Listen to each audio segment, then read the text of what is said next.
और तुम्हारे गले में अगर रुद्राक्ष या तुलसी की माला है तो तुम्हारे शरीर का भी कोई मालिक है। और नी पहनो तो ढेर घूम रिया है, उसमें कोई विशेष वाली बात नहीं। इस शरीर का मालिक कौन? जिसके गले में रुद्राक्ष नहीं होता, जिसके गले में तुलसी की माला नहीं होती, वो लावारिसों की गिनती में आता है। वो मालिक नहीं होता उसका, वो लावारिस की गिनती में आता है। तुम्हारे गले में एक रुद्राक्ष होना चाहिए, एक रुद्राक्ष की माला हो या तुलसी की माला हो, तो तुम्हारी जितने मेरे बहन बैठी हुई हैं, मेरी जीजियां बैठी हैं, मेरे जीजा बैठे हैं, मेरी माताएं बैठी हैं, मेरे भाई बैठे हैं, आप सबसे निवेदन है, आपने भी अपने दिल में एक अलार्म बनाकर रख लिया। कौन सा अलार्म? जरा सा पेट दुखा और तुमने अलार्म बना लिया, कहीं मुझे बड़ी बीमारी तो नहीं हो गई, कहीं मुझे कहीं गठान तो नहीं हो गई, कहीं मुझे रोग तो नहीं हो गया, कहीं मुझे ये तो नहीं हो गया। जरा सा छाती में दर्द हुआ, तुमने अलार्म बनाकर रख लिया कि मेरे कोई कहीं ब्लॉकेज तो नहीं हो गया, कहीं मेरे हार्ट में कमजोरी तो नहीं हो गई। थोड़ी सी चलने में हापड़ी भराई तो तुम्हें लग गया कि मुझे कहीं दमे की बीमारी तो नहीं हो गई, मुझे सांस की बीमारी तो नहीं हो गई। याद रखना, 4 बजे का अलार्म लगाया तो 3:30 बजे नींद खुल जाती है। उसी तरह तुम जो दिन भर सोचते हो कि मेरे साथ ये तो नहीं हो गया, वो तो नहीं हो गया, वो तो नहीं हो गया, वो तो नहीं हो गया, तो वो चीज तुम्हारे सामने हो ही जाती है। इसलिए शास्त्र कहता है कि दुनिया का सबसे बड़ा पाप है अपने आप को कमजोर समझना। कभी कमजोर मत समझो, हमेशा अपने आप को बलवान समझो।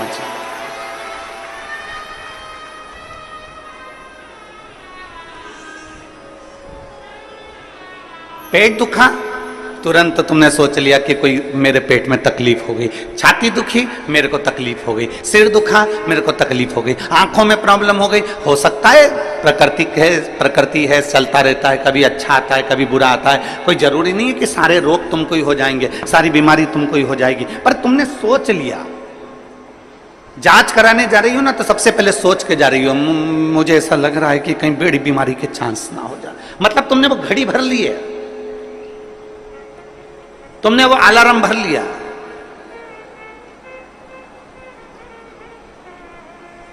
पहले का व्यक्ति अलार्म भरता था, पहले का व्यक्ति अलार्म भरता था 100 साल का। 100 साल तक जिंदा रहूंगा, 100 साल का अलार्म भरकर बैठता था कि मैं 100 साल तक जीऊंगा। खूब खाता पीता मौज करता, जाता खेत में काम करता, अपनी फसल लगाता, अपने काम में लगा रहता, अपना गाय बैल भैंस जो भी ये पालना वो पालता। उसने अलार्म लगाया कि मैं 100 साल तक जीऊंगा, तो कम से कम वो 95 साल तक, 90 साल तक, 98 साल तक, 97 साल तक जीवित रहता था। आज का व्यक्ति 60 साल में अंदाजा लगा लेता है कि अब तो मेरे शरीर से नहीं बन रहा, अब तो मेरे को जाना है, तो मालूम पड़े 55 में ही अटैक आता है और निपट जाता है। तुमने अलार्म लगा लिया।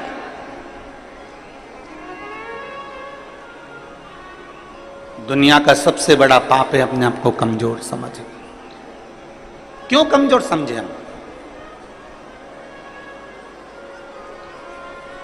आप अपने आप को इतना प्रबल समझिए, आप अपने आप को इतना बोल्ड समझिए कि आपको लगे अगर छोटी मोटी बीमारी आ भी गई तो मैं निपट लूंगी, मैं निपट लूंगा। बोल बम का नारा है। आ गई अगर थोड़ी बहुत तकलीफ आई, थोड़ी बहुत अगर कष्ट आया तो है बाबा बेटा, मेहनत करेंगे, परिश्रम करेंगे, देखा जाएगा। और शंभु शरणे मांगू घड़ी रे घड़ी, दुख काटो दया करीने दर्शन आपो। शंभु शरणे पड़ी मांगू घड़ी रे घड़ी, दुख काटो दया करीने दर्शन आपो। आप कमजोर क्यों समझे? आप हिम्मत क्यों हारे? कई माताएं कह देती है हमने एक बार पशुपतिनाथ का व्रत करा, हमने 2 बार पशुपतिनाथ का व्रत करा, हमने 3 बार पशुपतिनाथ का व्रत करा और हमने, हमारी बाबा नहीं सुन रहा, आपने हिम्मत हार ली, आप अपने आप को हिम्मत हार गए। एक पत्र है,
मेरा नाम अनीता साहू है, पति श्री संतोष कुमार साहू, डीले कम करो, रामनगर भिलाई की निवासी हूँ। कहीं बैठी हो तो हाथ हिला सकती हूँ।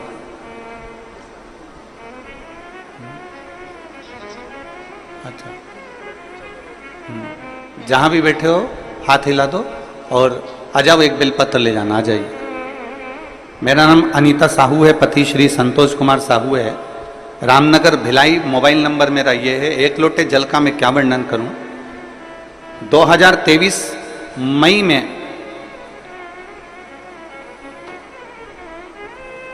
अचानक से स्वास्थ्य खराब हो गई। 10 दिन तक मैंने खाना नहीं खाया। सेक्टर नंबर 2 हॉस्पिटल में भर्ती थी। सोनोग्राफी MRI में पता चला कि लीवर में 9 mm का एक गठान और कैंसर हो गया। गठान होती ना गुरुजी तो दुख नहीं होता, पर साथ में कैंसर हो गया। उसके बाद मेरे पति ने सारे हॉस्पिटलों में जांच कराया तो मालूम पड़ा कि वो कैंसर की बीमारी है और ज्यादा ही तकलीफ है, ज्यादा समय के जीवित नहीं है। शिव जी पे मेरे पति ने जल चढ़ाना प्रारंभ करा, जल लाकर मुझे पिलाना चालू करा, बेलपत्र मुझे देना चालू करा। डॉक्टर का भी इलाज, जैसे आप कहते हो ना कि डॉक्टर शिव का रूप है तो डॉक्टर का भी इलाज चलने दो, डॉक्टर का इलाज जरूर करो। हमने डॉक्टर का भी इलाज करा। डॉक्टर ने दवाइयां दे दी, पर डॉक्टर का कहना था कि इसका ऑपरेशन सफल हो ना हो वो पता नहीं। अब करें तो करें क्या। डॉक्टर कहते हैं कि अब तो उस ईश्वर पर भरोसा। मेरे पति ने भी आपकी कथा पर भरोसा करा और मैंने भी आपकी कथा पर भरोसा करा। सीहोर गए, रुद्राक्ष लाए, उस रुद्राक्ष को तांबे के कलश में गलाते, उस पानी को शिव जी को चढ़ाकर पीना चालू करा। करते करते 1 महीना पूरा हो गया। 1 महीने के बाद जब हम डॉक्टर को दिखाने के लिए गए तो जो 9 mm की कैंसर की गांठ थी वो 5 mm की हो गई थी। गुरुदेव, जब 5 mm की गांठ हो गई तो डॉक्टर ने भी पूछा कि तुमको कौन सी दवाई लग रही है। हमने डॉक्टर से कहा हम बेलपत्र खा रहे हैं, रुद्राक्ष का जल पी रहे हैं। डॉक्टर ने दवाइयां फिर दी और फिर वापिस हमने वही जल को पीना प्रारंभ करा। जो डॉक्टर कह रहे थे कि तुम्हारा कैंसर बड़ा विचित्र है लीवर पर, तो जब विचार करा तब वापिस उसको पीना चालू करा और बाबा की कृपा से आज सारी दवाइयां बंद है, केवल बेलपत्री और रुद्राक्ष का जल पीती हूं और डॉक्टर ने सब दवाइयां बंद कर दी। मेरा शरीर ठीक है और मेरा कैंसर समाप्त हो। मैं शिव को प्रणाम करती हूं।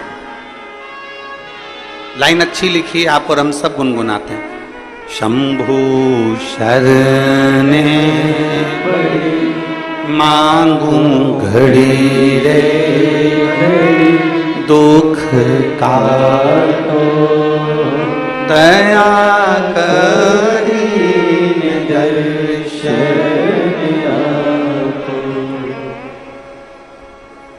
एक विश्वास शिव के प्रति जागृत हो।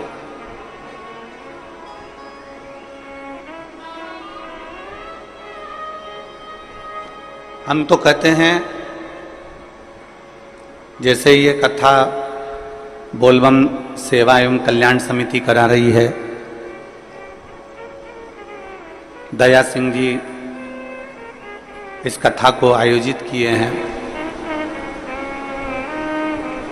अमलेश्वर में कथा हुई, साहू जी खंडेलवाल जी आयोजित किए। इस 6 नंबर सेक्टर में पहले कथा हुई, विनोद सिंह जी इस कथा को कराए थे। फिर एक कथा और हुई थी भिलाई में जो एक समिति ने कराई थी। ऐसे कई हम कहेंगे कि जो कथा के आयोजक होते हैं ना, जो कथा करवाते हैं, हम उनको धन्यवाद देना चाहते हैं। कम से कम आपके कराई हुई कथा से ना जाने कितनों की बीमारियां और कितनों के दुख और कितनों के कष्ट ठीक हो जाए। थोड़ा मेहनत तो आपकी लगती है, पर आपके परिश्रम से ना जाने कितनों को लाभ मिल जाता है, कितनों को।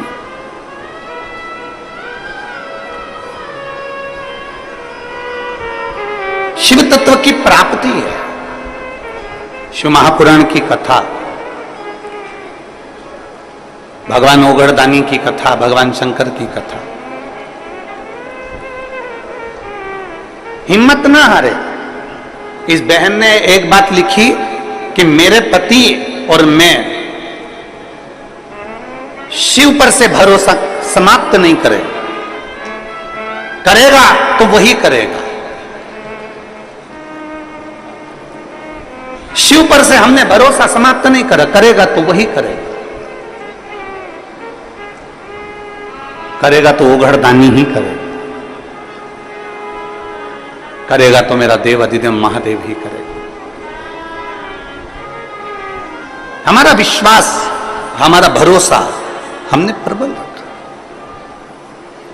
और मैंने तेरे ही भरोसे बाबा, तेरे ही भरोसे हवा बिच उड़ती जावांगी। बाबा डोर हटो छड़ी नाम में कटनी जावांगी। भोले मैं तेरी पतंग, शंभू मैं तेरी पतंग, हवा बिच उड़ती जावांगी। बाबा डोर हटो छड़ी नाम में कटती जावांगी। एक विश्वास अपने भीतर प्रकट करो।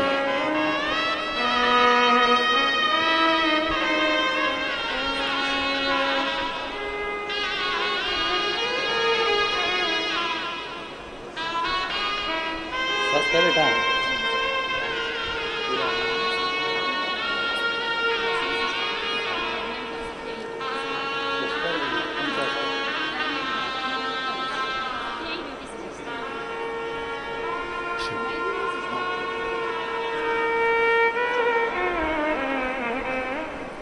हॉस्पिटल में सिस्टर भी हैं, कह रही हैं कि बाबा ने मेरे को इतना अच्छा कर दिया कि अब मैं वापिस हॉस्पिटल में काम करने लगी और मैं स्वस्थ हूं।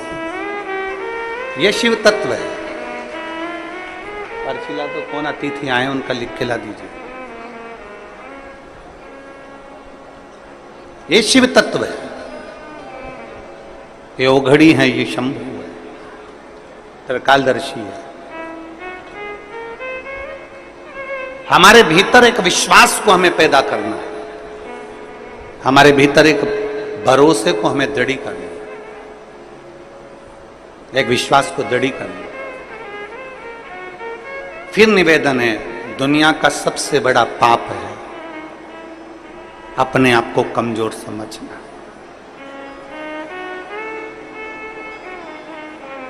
पार्वती मैया जब बाल्यावस्था की थी तब साधना में माता पार्वती जी डूबी रही। सप्तऋषियों ने जाकर समझाया माता पार्वती जी को कि शिव तुम्हें नहीं मिल सकते, भगवान शंकर तुम्हें नहीं मिल सकते।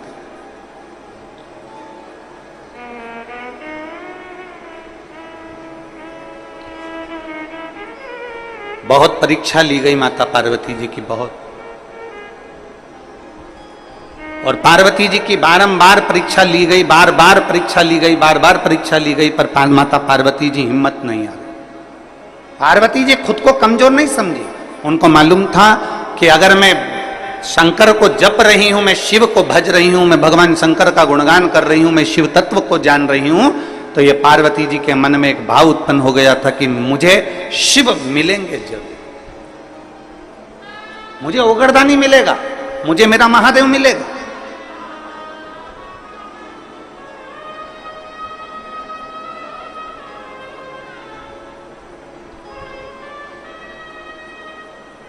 और ध्यान दें,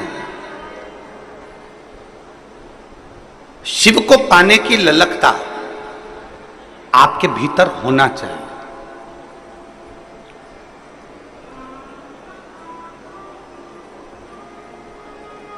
हम फिर निवेदन करेंगे कि अपने भीतर एक ऐसा तत्व, अपने भीतर ऐसा समर्पण, अपने भीतर भगवान की अविरल भक्ति को अपने भीतर ऐसा समाहित कर लो कि एक ना एक दिन ऐसा आए कि मेरा शिव तुम्हारे सम्मुख में आकर खड़ा हो जाए और तुम्हारे को दर्शन देकर जाए। इतना अपने आप में बल उत्पन्न कर दो।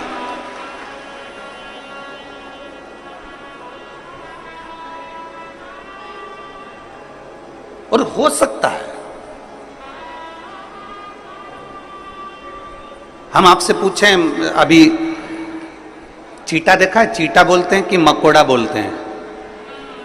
यहां पे क्या बोलते हैं, चीटा की मकोड़ा? अरे जम के तो बोलो, चीटा ना। चीटा जब जन्म लेता है तो उसमें पंख रहते हैं क्या? जम के बोलो जरा। नहीं रहते।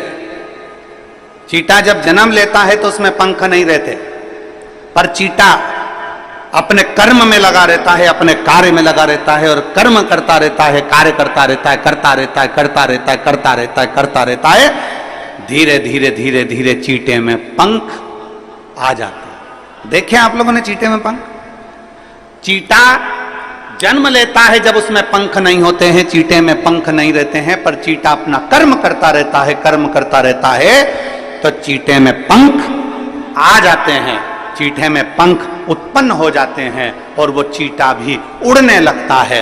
जरा विचार करना, चीटा अपना कर्म करता रहता है तो एक दिन परमात्मा उसको भी पंख लगा देता है, और यदि आप अपने कर्म के प्रति जागरूक हो जाएंगे तो वो परमात्मा आपको भी पंख लगाकर आगे बढ़ा देगा, आपको अपनी मंजिल तक पहुंचा देगा।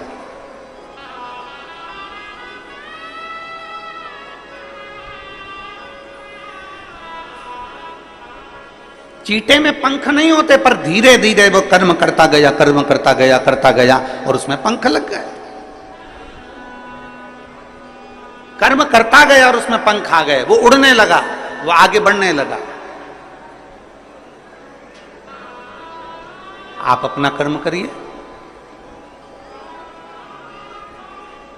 जिस कर्म में आप लगे हुए हो प्रबलता से उसमें लगे रहिए, उसमें लगे। जिस कर्म को आप करना चाहते हो उसको कर्म को आप प्रबलता से करते रहिए। एक दिन मेरा परमात्मा भी आपको उड़ान देगा, एक दिन मेरा परमात्मा, मेरा भोलेनाथ भी आपको उन्नति की सीढ़ी पर चढ़ा देगा। आप कर्म के प्रति जागरूक तो रहो। आप कर्म के प्रति जागरूक नहीं और सोचें कि हम बहुत कुछ कर लें, हम बहुत ऊंचे उठ जाएं, हम बहुत आगे बढ़ जाएं, तो शिव महापुराण की कथा कहती है कर्म प्रधान है, आपका कर्म पहले करना है। श्रीमद् भगवत कहती है, श्रीमद् भगवत गीता कहती है, श्रीमद् भागवत कहती है, रामचरितमानस कहती है, विष्णु पुराण कहती है, गर्ग संहिता कहती है, स्कंद पुराण कहती है, नर्मदा पुराण कहती है, लिंग पुराण कहती है। ऐसी कोई पुराण नहीं जो कर्म की प्रधानता नहीं बताती। प्रत्येक पुराण कर्म प्रधान है और प्रत्येक पुराण कहती है कि आप अपने कर्म में जागरूक रहिए, आप अपने कर्म में प्रबलता बनाकर रखिए।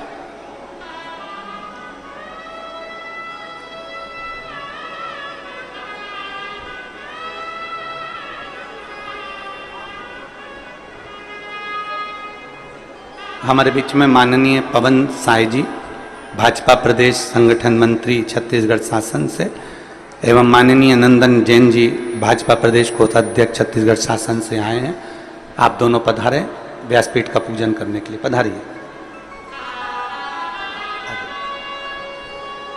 एक बार इनके लिए जोरदार ताली बजाकर स्वागत है इनका।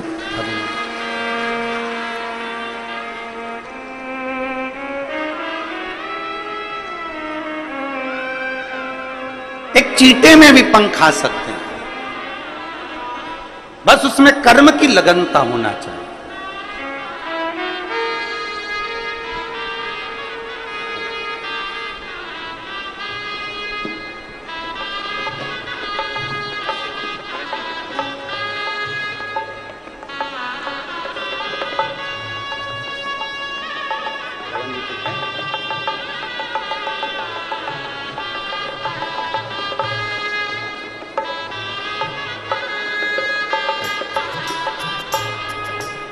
एक अपनी कर्म की लगनता प्रबल होना चाहिए।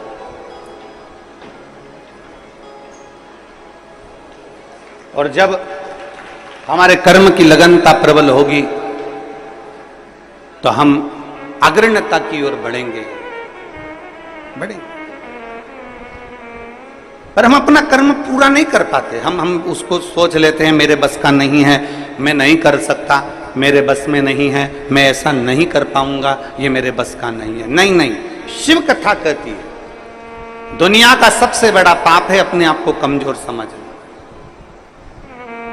हम क्यों कमजोर समझते? और मैंने तेरे ही भरोसे बाबा, तेरे ही भरोसे हवा बिच उड़ती जावांगी बाबा, डोर हथों छीना में कटी जावांगी। भोले मैं तेरी पतंग, शंभो मैं तेरी पतंग। माता पार्वती जी ने अपना तप किया, अपनी साधना करी, अपना लक्ष्य नहीं छोड़ा। आप अपना लक्ष्य क्यों छोड़ते हो? लगे रहो, थोड़ा समय लगेगा, सुनेगा। एक पत्र है,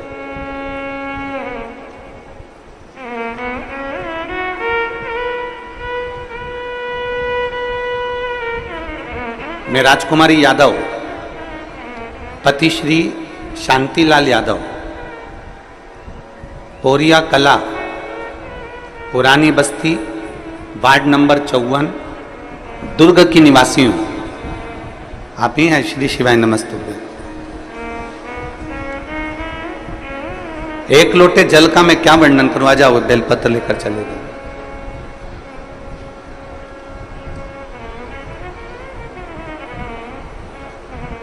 पशुपतिनाथ के व्रत का मैं क्या वर्णन करूं गुरु जी? मेरी भतीजी जिसकी शादी को 17 साल हो गए थे, 17 साल से उसके घर में संतान का सुख नहीं था।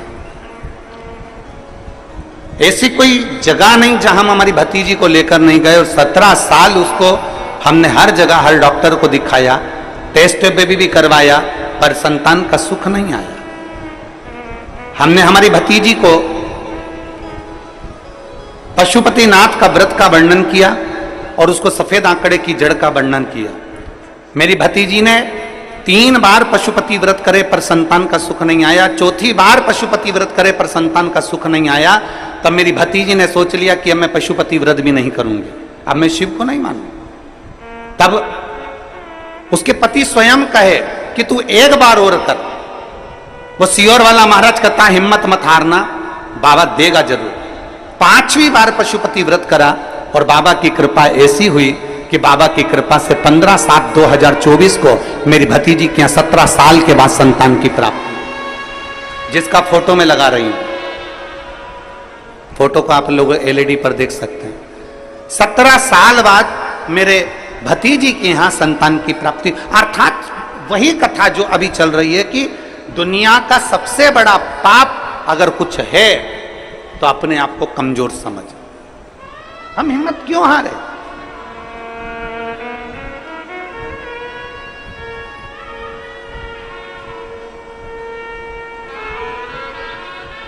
क्यों हिम्मत हारे?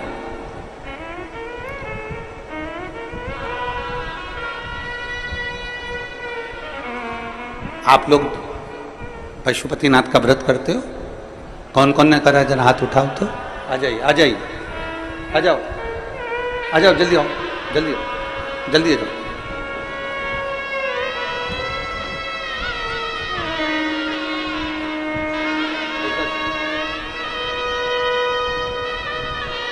बधाई आपकी भतीजी को बधाई।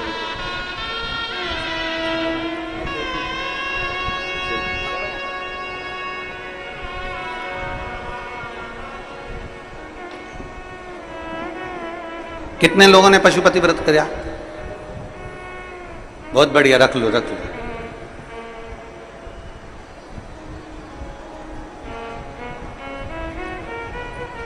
कई व्रत करने वाली माताएं, मेरी जीजी, मेरे जीजा, मेरी बेटियां, मेरे बेटे ऐसे हैं जिनका बाबा ने सुन भी लिया, और कई ऐसे भी हैं जिन्होंने 1 व्रत, 2 व्रत, 3 व्रत करे होंगे और बाबा नहीं भी सुने।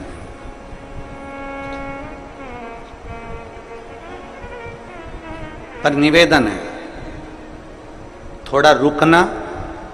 नहीं सुन रहा ना बाबा, थोड़ा रुकना। 2-3 महीना रुकना, 2 महीना रुकना, 1.5 महीना रुकना, 15 दिन रुकना, फिर एक बार विश्वास के साथ,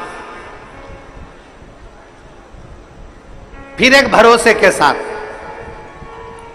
टीवी पर शिव महापुराण की कथा सुनना, मोबाइल पर कथा सुनना, यदि पंडाल में मिल जाए तो पंडाल में सुनना, और उस दिन से फिर नियम बना लेना कि बस मैंने कथा सुन ली है, अब मैं विश्वास रखकर 5 व्रत मेरे पशुपतिनाथ के फिर करूंगी, और मेरा भरोसा कहता है मेरा शंकर मेरी झोली खुशियों से भरेगा जाए। फिर विश्वास।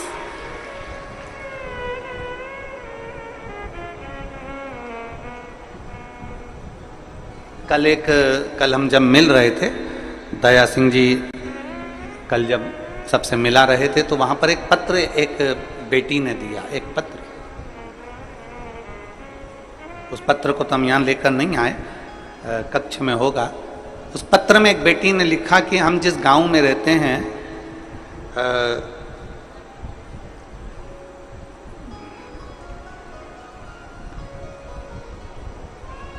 उसने उसके गांव का नाम भी लिखा था कोई।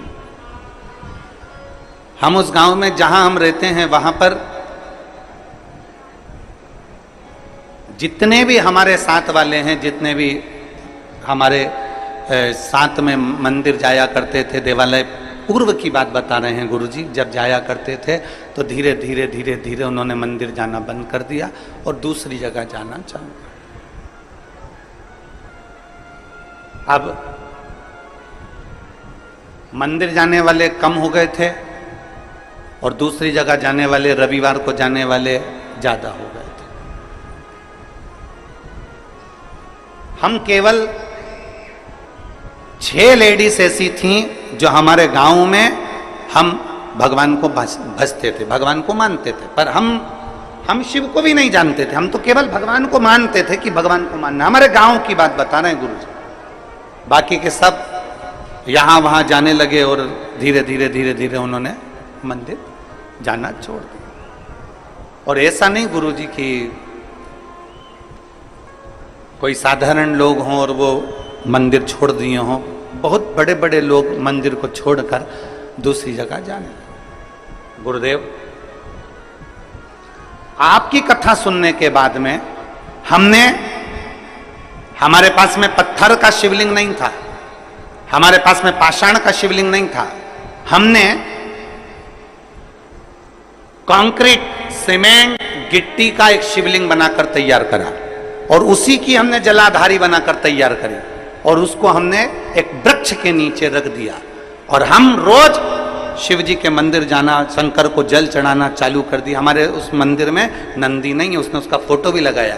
उस शंकर का कंक्रीट का शिवलिंग बनाकर, कंक्रीट की जलाधारी बनाकर उस पर हमने कलर पोत दिया और हम जाना चालू कर दिया। गुरुजी, हमने आपकी कथा को टीवी पर लगाकर उसकी आवाज तेज कर कर हमने बाहर लोगों को, जाते आते लोगों को सुनाना चालू करी। आज हमें प्रसन्नता इस बात की है कि वो पेड़ के नीचे का जो कंक्रीट सीमेंट का शिवलिंग है वहां पर भी लोगों की भीड़ होने लगी और लोग अब अपने धर्म की ओर मुड़ने लगे। ये आपकी प्रबलता है, ये आपकी प्रबलता, ये आपका विश्वास है, ये आपका भरोसा है। अब उसने पत्र जो लिखा, उस पत्र में ये सब चीज तो अपनी जगह पर है, उस पत्र में उसने जो लिखा, वो पत्र का लिखा हुआ आपके सम्मुख में, वो पत्र में उस बेटी ने लिखा कि गुरुजी, हम सीमेंट का बना हुआ, कंक्रीट का, पत्थर का, हमारे पास में पाषाण का शिवलिंग नहीं, पत्थर का शिवलिंग नहीं, हमारे पास में हमारे कंक्रीट का, हमारे वो सीमेंट और गिट्टी का शिवलिंग जो हमने बनाया है। अब आप हमें ये बताएं, क्या हम उस पर जल चढ़ाते हैं, हम उसकी पूजन करते हैं, तो क्या हमको शंकर जी के शिवलिंग का पुण्य मिलेगा? क्या हमें शंकर भगवान के शिवलिंग का पुण्य मिलेगा? अब मैं उस जीजी को एक बात कहना चाहता हूं, आपके मन में भी यह प्रश्न पड़ा होगा, क्या वो कंक्रीट का शिवलिंग का पुण्य मिलेगा?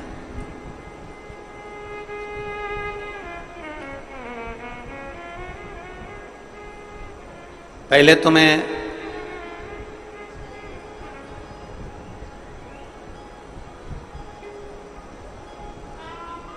जितने ग्रामीण क्षेत्रवासी हैं और जिनके यहाँ शंकर का शिवलिंग नहीं है और वो चाहते हैं कि हमारे यहाँ शंकर का शिवलिंग विराजमान हो और हमारे गांव के लोग उस पर जल चढ़ाएं, तो मैं तो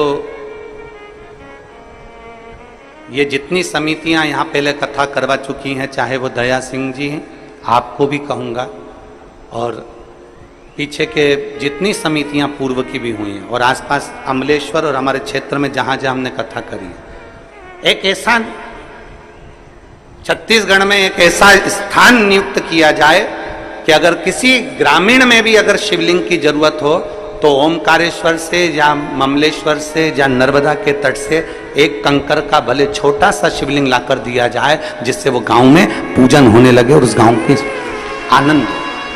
हम दया सिंह जी आपको भी कहेंगे, ये आने वाले समय में इस चीज की व्यवस्था होना चाहिए और जितने प्रयास बनेगा हमसे भी, इस शरीर के द्वारा जितना प्रयास बनेगा, जितने शिवलिंग हम भेज सकते हैं उतने शिवलिंग भी हम भेज देंगे।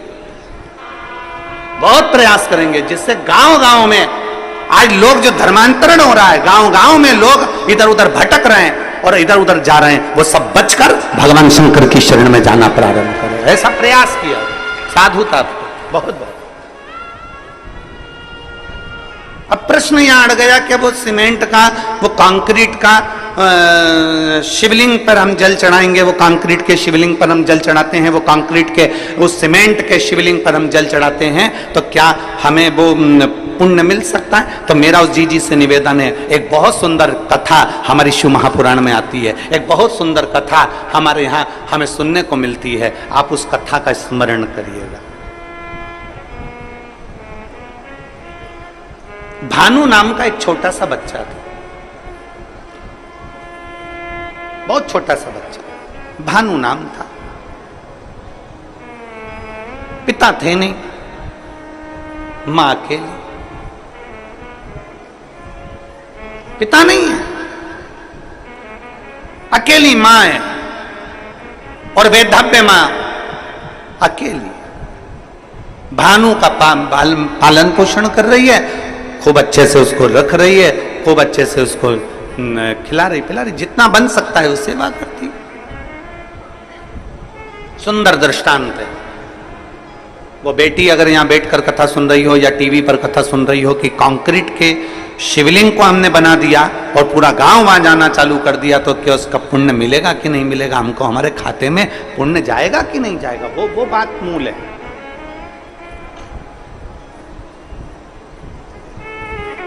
हमारे पास शिवलिंग नहीं था तो हमने वो कंक्रीट का बना दिया, तो उसका पुण्य है कि नहीं? उसके लिए भानु की मां उसका पालन पोषण कर रही है। घर में इतना वैभव नहीं है, घर में इतना धन है।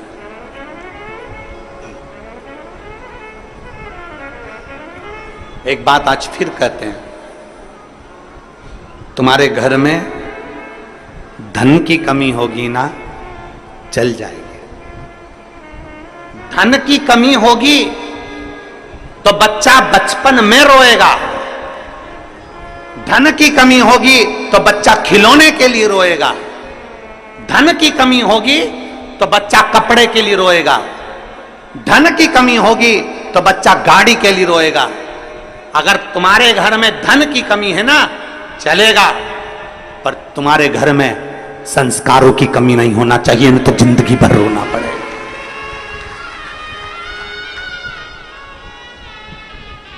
घर में अगर धन की कमी है तो चल जाएगा, 2 रोटी कम खाओगे, रूखी खाओगे, सूखी खाओगे, चल जाएगा, बचपन निकल जाएगा, जवानी निकल जाएगी, पर संस्कारों की कमी नहीं होना चाहिए।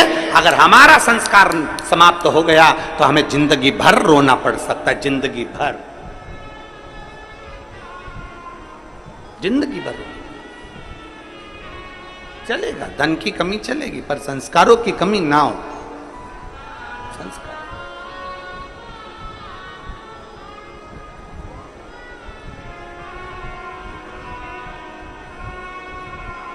और जितना बन सकता है अपने संस्कारों में कोई कमी ना है। भानु की मां भले धन में कमी थी पर संस्कारों में कमी नहीं रखी भानु की। एक दिन भानु ने अपनी मां से पूछा, मां सबके घर में खूब सारा सी ठाठ है पर हमारे घर में कुछ नहीं है। मां के मुख से निकल गया, जिस दिन महादेव चाहेगा उस दिन ठाठ भी दे देगा, जिस दिन महादेव चाहेगा उस दिन ठाठ दे देगा। 5 वर्ष का भानु जहां भी खेलने बैठता है, जहां भी खेलता है, खेलते खेलते मिट्टी को उठाकर, धूल को उठाकर, जो जमीन पर खेलता है तो वहां की मिट्टी को ऐसा इकट्ठा करता है, शिवलिंग बनाता है, जलाधारी बनाता है, पेड़ पत्ती का पत्तियां तोड़ता है वृक्षों से, उसके ऊपर चढ़ा देता है। थोड़ी देर बाद भानु उसको मिटा देता है। फिर कहीं खेलता है, मिट्टी में गया, मिट्टी का शिवलिंग बना लेता है, पत्तियां तोड़ता है, शिवजी पे चढ़ा देता है, उसको मिटा देता है। 4 छोटी छोटी डंडियां लाकर खड़ी करता है, उस पे झोपड़ी बनाता है, उसके अंदर एक मिट्टी का शिवलिंग बना लेता है, उस पे पत्तियां लाता है, तोड़कर चढ़ा देता है। ये केवल भानु की कथा नहीं, ये आपकी और हमारी भी कथा है। बचपन में कई बेटियां, बचपन में कई बेटे, बचपन में छोटे छोटे लड़के, सोमवार आता है, मंगलवार आता है, बुधवार आता है, गुरुवार आता है, ऐसे कई दिन, कोई शिवरात्रि, कोई सावन का महीना आता है, छोटे छोटे बच्चे डंडियां लाते हैं, तोड़कर छोटी छोटी डंडियां तैयार कर कर उस पर छप्पर डालकर उसमें मिट्टी का शिवलिंग बना लेते हैं, उसका श्रृंगार कर देते हैं, उसके ऊपर पत्ता पत्ती लाकर चढ़ा देते हैं। कई लोग हंसते हैं, बताओ कैसा मूर्ख है, कैसे इसमें अकल नहीं है, छोटा सा बच्चा है, इसने ऐसा कर लिया। घर के अंदर वो भगवान की पूजन करता है, छोटा सा बच्चा।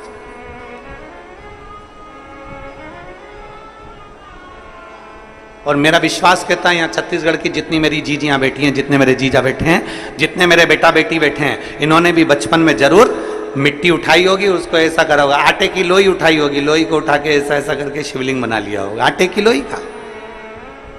चावल बनाया होगा तो चावल का।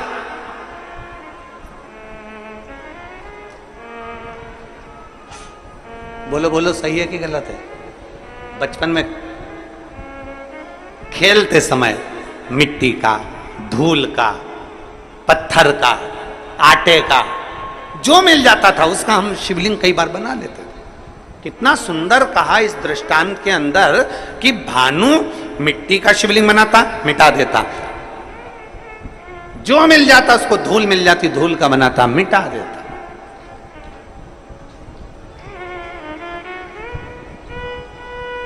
शिव महापुराण की कथा कहती है, भूल वश भी, भूल से भी, भूल से। कितना सुंदर कहा। कई बार बादल देखते ना, बादल, कई बार बादल देखते हैं तो बादल में भी शिवलिंग का दर्शन होता है। कई बार वहां शिवलिंग आया नहीं है, वहां शिवलिंग आया नहीं है, पर बादल देख रहे हो और दूसरे भी देख रहे हैं, उनको नहीं दिख रहा है, पर आपको बादल में ऐसा लग रहा है कि ये जलाधारी है, ये शिवलिंग है, ये सामने नंदी है, ये शंकर है, ये पार्वती है। बादल में भी आपको शिवलिंग का दर्शन हो रहा है। कई बार पानी में, कई बार शिवलिंग में, कई बार वृक्ष में, कई बार बेलपत्री की पत्ती में भी शंकर के शिवलिंग का दर्शन हो जाता है। कई बार फूल में शिवलिंग का दर्शन हो जाता है। क्यों, किस लिए, किस भाव से? तो हमारे यहां दृष्टांत सागर कहता है, अगर तुम्हारी नेत्रों से तुम्हें बादल में, जल में, थल में, पाषाण में, मिट्टी में, धूल में भी अगर भूल से भी तुमने शिवलिंग का निर्माण करा है या दर्शन करा है, तो तुम्हें तुम्हारे खाते में एक शिवलिंग के निर्माण का पुण्य तुम्हारे खाते में जुड़ जाता है और उसका फल तुम्हें मृत्यु के पहले प्राप्त जरूर होता है। वो मिलता जरूर है। अब बादल में शिवलिंग बना, बादल में धुएं से, भाप से शिवलिंग का दर्शन हुआ, तो यहां शिवलिंग बना नहीं है, यह आपकी दृष्टि में, आपके मन में शिवलिंग समाया था, तो आपने उसको शिवलिंग बनाया। वो देख ऐसा लग रहा है, ऐसा लग रहा है ना कि सामने जलाधारी है, ऐसा लग रहा है ना सामने शिवलिंग है, ऐसा लग रहा है ना कि सामने शंकर है। मतलब तुमने अपने दिल से बादल में भी शिवलिंग बनाया है, मतलब एक शिवलिंग बनाने का पुण्य तेरे खाते में जा चुका है। तुमने बेलपत्र में दर्शन करा, देखो ऐसा लग रहा है ना ये जलाधारी है, ये शिव है, ऐसा लग रहा है ना, मतलब तुमने बेलपत्र में भी शिवलिंग बनाया है, एक शिवलिंग का पुण्य तुम्हारे खाते में चला गया। केवल एक मिट्टी का बनाया, पाषाण का बनाया या कोई चीज का बनाया, ये हमारे खाते में पहुंच गया। एक शिवलिंग भले तुमने दिल से, मन से, भाव से बनाया, पर पहुंच गया।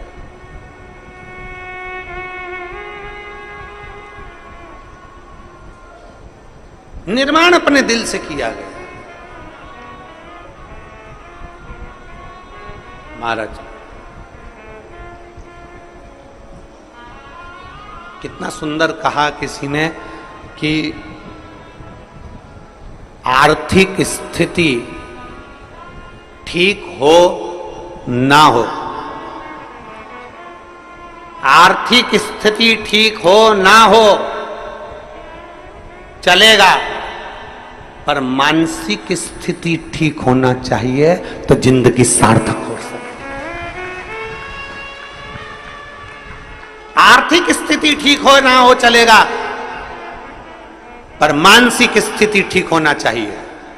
घर में धन तो बहुत बढ़ गया, आर्थिक स्थिति ठीक हो गई, पैसा पैसा हो गया, पैसा पैसा हो गया, और मालूम पड़े बच्चे गलत संगत में पड़े हैं, बेटी गलत संगत में पड़ी, बेटा गलत संगत में पड़ा, परिवार गलत संगत में पड़ा। हम पहले भी एक बार कथा में कहे थे, आज फिर कहते हैं, कुत्ता पाला तुमने, किसने पाला? तुमने। कुत्ते को चेन बांधी तुमने, कुत्ते को पट्टा बांधा तुमने, कुत्ते को भोजन कराया तुमने, कुत्ते को स्नान कराया तुमने, कुत्ते को इत्र लगाया तुमने, कुत्ते को अच्छा अच्छा खिलाया तुमने, कुत्ते को घुमाने ले गए तुम, कुत्ते से प्रेम करा तुमने। और जरा विचार करिए, तुम्हारा ही पालतू कुत्ता एक दिन तुम कोई काट खाए तो तुम्हें कैसा लगेगा? बोलो जल्दी बोलो, अरे बोलो तो, अच्छा लगेगा?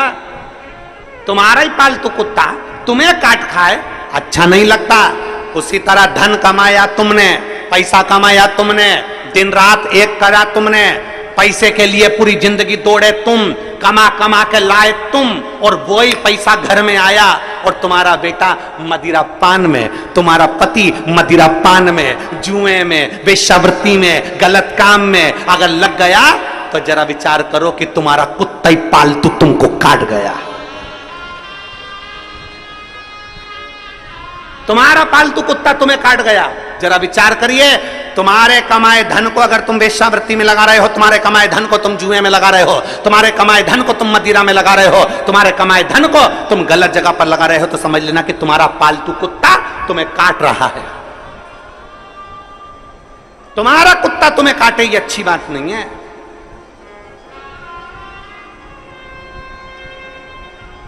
अपन ने कमाया, काय के लिए कमाया था? ईश्वर राम की जिंदगी के लिए, सुख के लिए, खुशी के लिए। आर्थिक स्थिति ठीक है कि नहीं हमें उससे मतलब नहीं, पर मानसिक स्थिति ठीक होना चाहिए।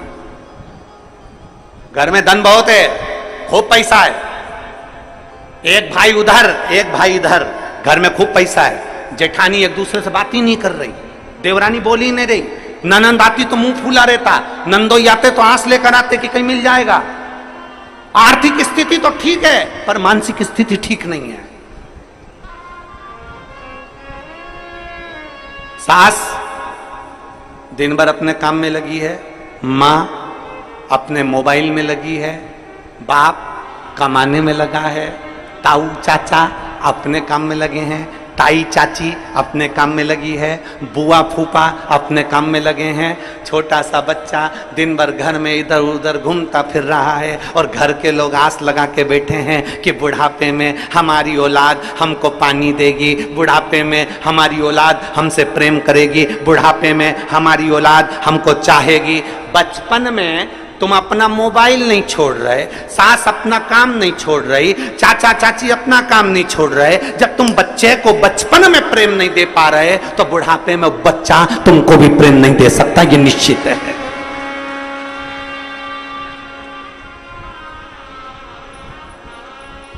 सवेरे 7 बजे का बच्चा स्कूल जाता है। कितनी बजे स्कूल जाता है? बोलो बोलो, तुम बोलो। 6 बजे 7 बजे बच्चा स्कूल जाता है, 8 बजे स्कूल जाता है, कितनी बजे आता है? बोलो बोलो, जम के बोलो। हैं? 1-2 बजे आता है, 1 बजे, 2 बजे, 1:30 बजे, 3 बजे, 12 बजे, जितनी बजे भी बच्चा आता है। सुबह 8 बजे का गया बच्चा 12-1 बजे आता है, 12-1 बजे बच्चा आता है, और आते से ही बच्चा आया और आने के बाद उसको मम्मी ने बस थोड़ा बहुत खाने पीने का दिया और मालूम पड़े फिर वापिस वो मोबाइल माँ लेकर अपने कमरे में चली गई, लेट गई, सो गई, अपने कमरे में अपना मोबाइल में मस्त हो गई। बच्चा क्या कर रहा है? दादी अपने कमरे में, दादा अपने कमरे में, बुआ अपने कमरे में, चाचा अपने कमरे में, चाची अपने कमरे में, ताई अपने कमरे में, और बच्चा दिन भर क्या कर रहा है?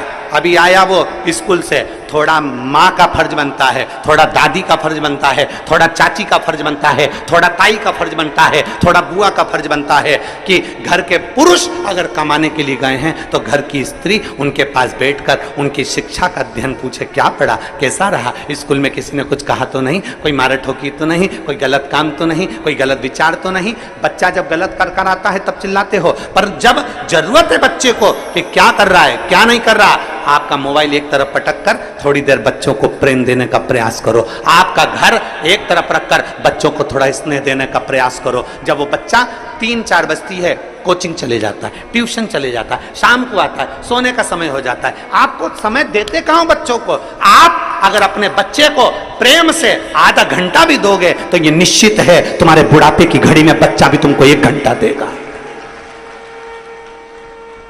आप अपने बच्चों को दे कहां रहे हो?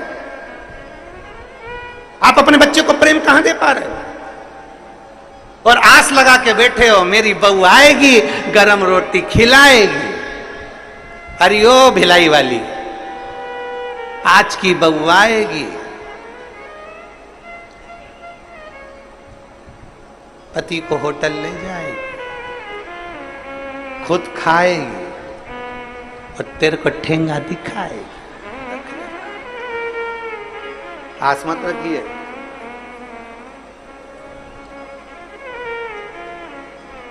आर्थिक स्थिति ठीक ना हो चलेगा, पर मानसिक स्थिति ठीक रखिए।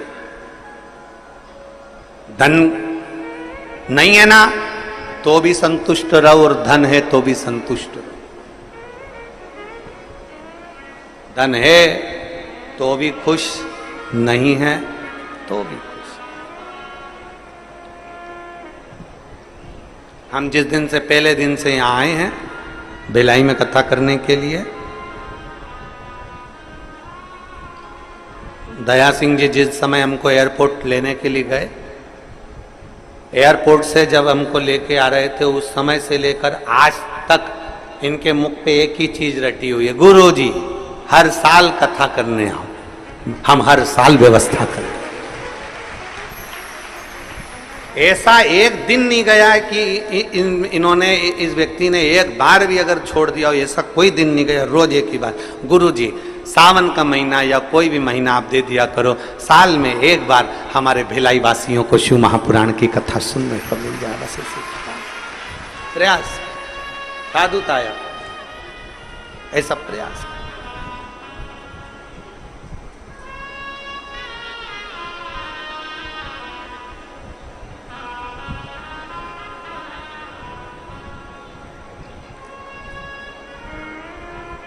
एक आस तुम्हारी है, विश्वास तुम्हारा है, भोले बाबा सुन भी लो ये मेरी कहानी, बड़ी दूर किनारा है, कश्ती भी पुरानी है, बड़ी दूर किनारा है, कश्ती भी पुरानी है, भोले बाबा सुन भी लो ये मेरी कहानी है, मैंने तुमको पुकारा है, मैंने तुमको पुकारा है, भोले बाबा सुन भी लो ये मेरी कहानी है, बड़ी दूर किनारा है, कश्ती भी पुरानी है, मेरे बाबा सुन भी लो ये मेरी कहानी। आर्थिक स्थिति कैसी भी हो पर मानसिक स्थिति कमजोर नहीं करना, मानसिक स्थिति कमजोर। समझ में आ रहा है मेरी जीजियों, बेटियों, बेटाओं, मेरे जीजाओं, मेरी माताओं, मेरे भाई, घर में थोड़ा धन की कमी होना चलेगा पर मन की कमी नहीं होना चाहिए, मानसिक स्थिति कमजोर नहीं होना चाहिए। साईं इतना दीजिए जामे कुटुम, मैं भी भूखा न रहूं, द्वार पर जो आए वो भूखा। क्या मांगा हमने भगवान से? इतनी कृपा करना कि दरवाजे पर कोई आए तो भूखा ना जाए।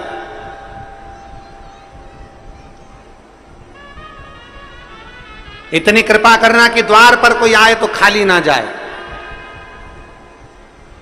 इतनी दया जरूर कर।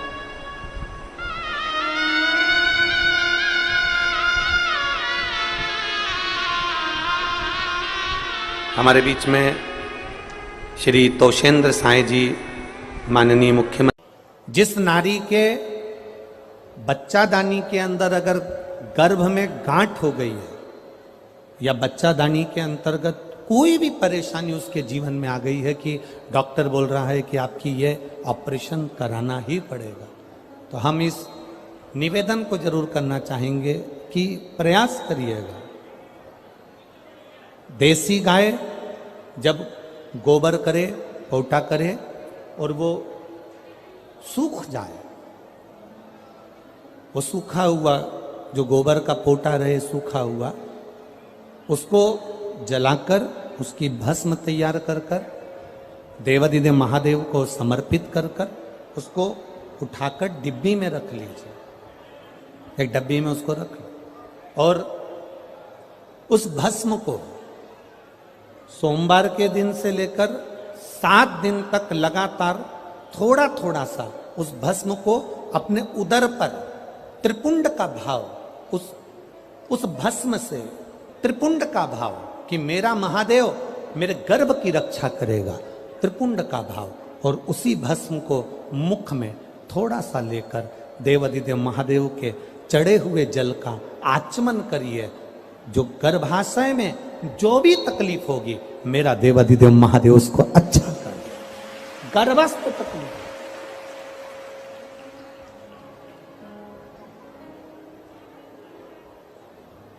तेरी कृपा बिना हिले एक भी अणु लेते श्वास तेरी कृपा से तनो तनो। हे गंगाधर मुक्ति द्वार ओमकार तू, भोले ओमकार तू। आयो शरण तिहार शंभो तार तार तू। गर्भस्थ, गर्भ में अगर आपके गर्भाशय में अगर कोई तकलीफ है तो वो गाय के गोबर की, देसी गाय के गोबर की भस्म हमारे जीवन को सुख दे दे। और भी अच्छे से समझिए, मान लो आप त्रिपुंड का भाव भी नहीं रख सकते, उदर के ऊपर त्रिपुंड भी नहीं बना सकते, तो केवल भस्म को लेपन ही आप गर्भाशय पर अगर करेंगे तो बाबा उस पर भी कृपा करता है। ऐसा नहीं, शिव तत्व है। सारी समस्या का हल एक लोटा जल।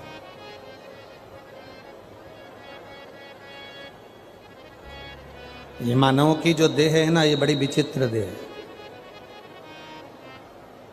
बचपन में होमवर्क लेते हो, होमवर्क करते हो, जवानी आती है तो होम लोन लेते हो, और बुढ़ापा आता है तो अलोम और विलोम करते हो।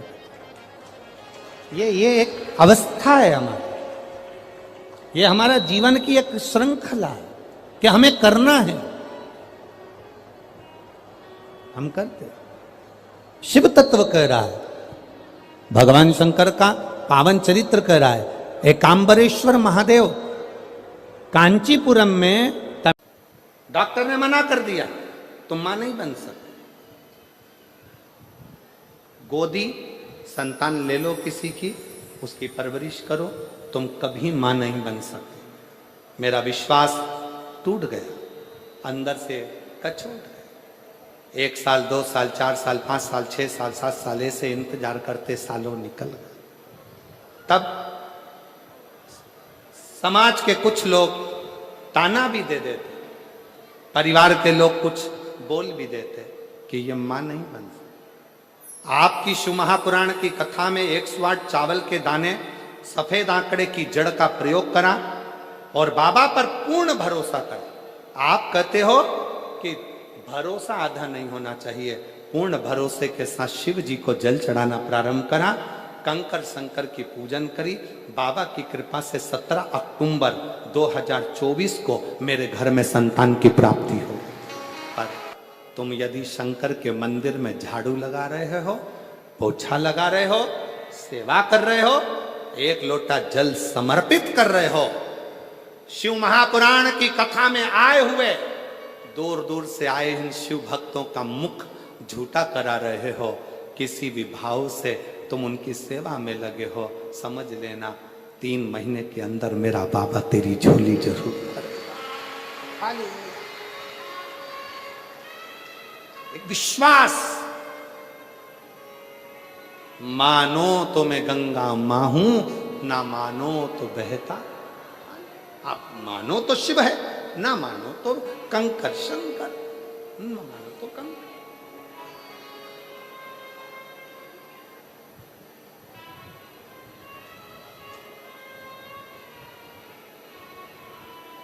भरोसा रखकर आए हो शिव महापुराण की कथा को श्रवण करने के लिए कि मैं जा रही हूं, निश्चित है मेरा ये कार्य होगा, तो मानकर चलना। 3 महीने भी बहुत दूर की बात है। बाबा चाहेगा तो तुरंत कथा के चलते में ही कल्याण कर, बहुत दूर है। देवराज ब्राह्मण शिव को समझ नहीं पाया, शिव को जान नहीं पाया।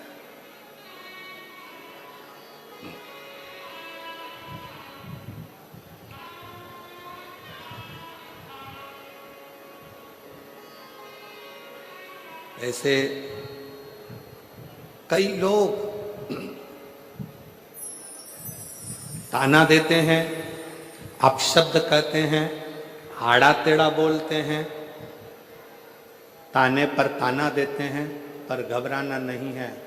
हम तो बाबा के भरोसे, हम तो बाबा के भरोसे चलते हैं। ये दुनिया वाले जलते हैं, ये दुनिया वाले जलते हैं, हम तो बाबा के भरोसे चलते हैं। शिव के प्रति आश्रित हो। मेरा आस महादेव है, मेरे पास महादेव है, और मेरा विश्वास भी महादेव है। वो मुझे डूबने नहीं दे, वो डूबने नहीं दे।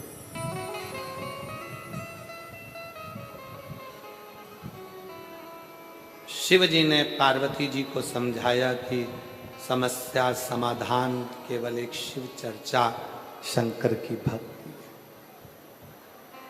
कोई तुमसे कहे कि शिव जी को जल मत चढ़ाओ, शंकर के मंदिर मत जाओ, भगवान का नाम मत लो, शिव तत्व का स्मरण मत करो, जो बुरी बात कहे उसका संग छोड़ दो और अच्छे संग की ओर बढ़ो, अच्छे संग।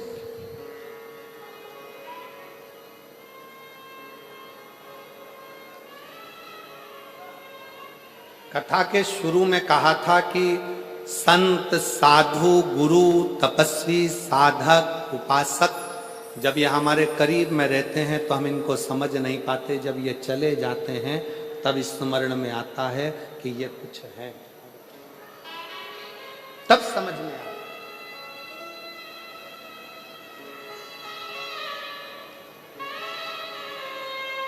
ऋचा शर्मा,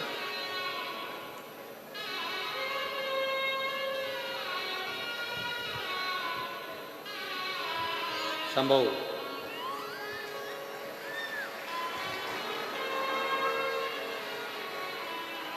संभव,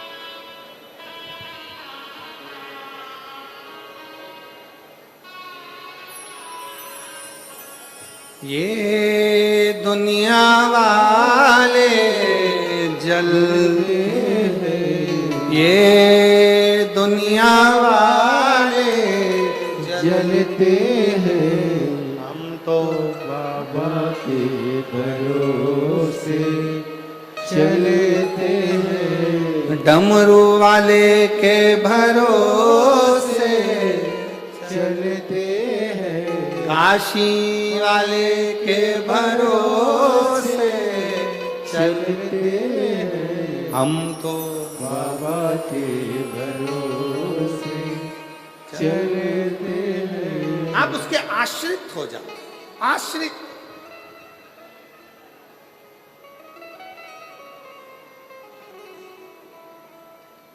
देवराज नहीं जानता था शिव तत्व को, देवराज नहीं समझता था भगवान शंकर के उस स्वरूप को, नहीं समझता।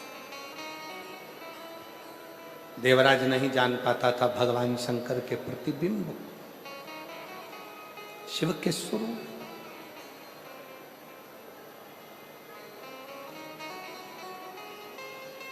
महाराज, ब्राह्मण कुल में जन्म ले लेना और ब्राह्मण कुल में जन्म लेने के बाद भी ब्राह्मण तत्व से वंचित रहना, वंचित, पहचान नहीं पा रहा। चोरी का धन है, शरीर में ताप है, बहुत तेज बुखार आ रहा है, एक नर्तकी के कहने पर, एक नर्तकी के कहने पर रानी के गले का हार चुरा कर लेकर जा रहा है और शरीर तप रहा है, शरीर में तप रहा, तप रहा।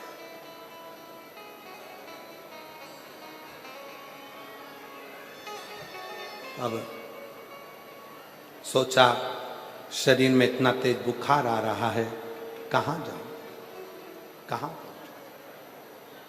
इतना तेज शरीर तप रहा है, कहां जाऊं?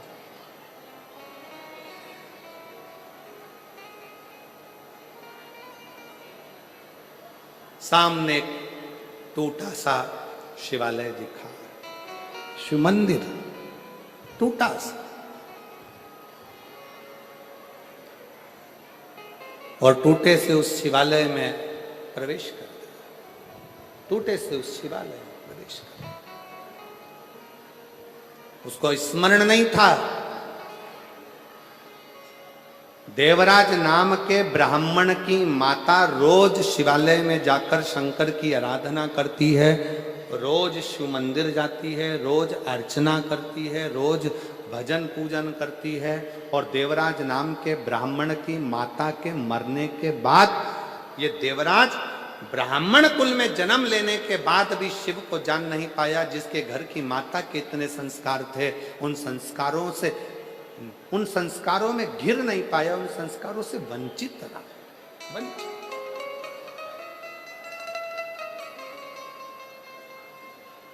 बहुत ध्यान देना महाराज कथा पर। बहुत दूर दूर से आप लोग आए हैं तपती हुई गर्मी में, 100, 200, 500 रुपए खर्च कर कर, ऑटो का 25-50 रुपए लगाकर यहाँ तक पहुँचे हो। बहुत ध्यान से झोली भरकर इस कथा को रखना, झोली भरकर। बांटने वाले पानी भी बांटने आएंगे, बिस्कुट भी बांटने आएंगे, टॉफी भी बांटने आएंगे, खाने का सामान भी बांटने आएंगे। वो लेने के चक्कर में इसको मत छोड़ देना। अगर ये छूट गई तो समझ लो पानी की बोतल और बिस्कुट और टॉफी तो कभी भी मिल सकती है, ये ना छूट। बड़ी मुश्किल से मिली है रतनगढ़ को, बहुत सावधानी से इसका स्मरण करिए, बहुत सावधानी। एक बात हम कहना चाहेंगे, हमने बचपन में सीखा है, आपने भी देखा होगा, आप भी माँ हो, बच्चे को माँ अपनी गोदी से जब नीचे उतारती है तो बच्चा ऐसे ही नहीं उतर जाता। पहले उसके हाथ में झुनझुना पकड़ा देती है, खिलौना पकड़ा देती है। बच्चा जब खेलने में लग जाता है तो माँ उसको धीरे से गोदी से उतार देती है। उसी तरह शिव पुराण भी है।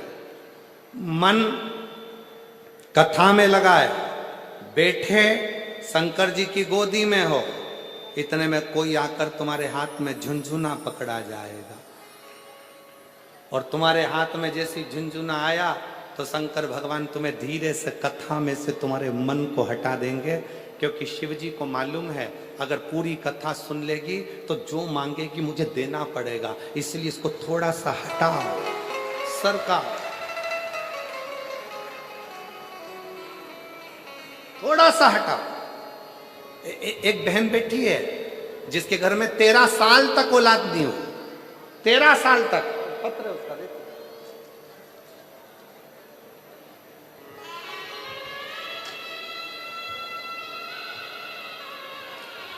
ऊषा कंवर, पत्नी चुन्नी लाल जी, गांव कुआरड़ा, जिला जालोर, राजस्थान से हैं।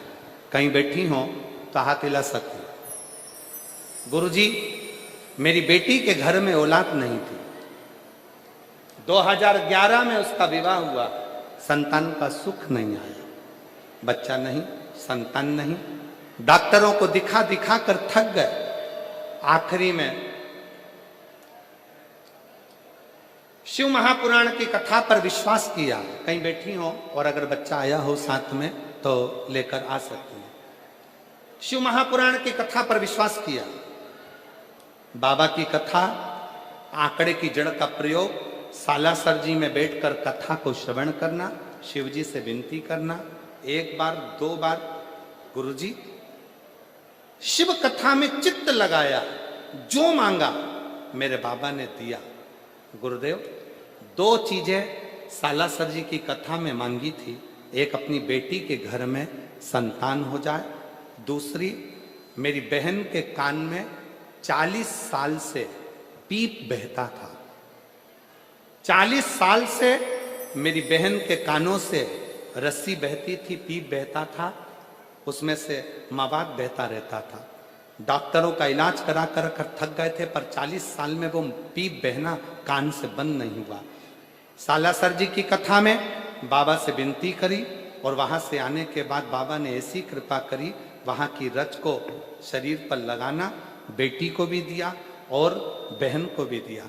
आज 40 साल से उसके कान में से रसूल बहता था, वो बंद हो गया और बेटी के घर में भी इतने सालों के बाद संतान की प्राप्ति हो गई। मैं बाबा को प्रणाम करने के लिए आया। एक लाइन अच्छी लिखी है, आप और हम गुनगुनाते हैं। तेरे भरोसे मेरी गाड़ी, तू जाने तेरा नाम जाने, तू जाने तेरा काम जाने, तू जाने तेरा काम जाने। भोले, तेरे भरोसे मेरी गाड़ी, तू जाने तेरा काम जाने। आश्रित हो जाओ, शिव के आश्रित। दिल लगाकर सुनो,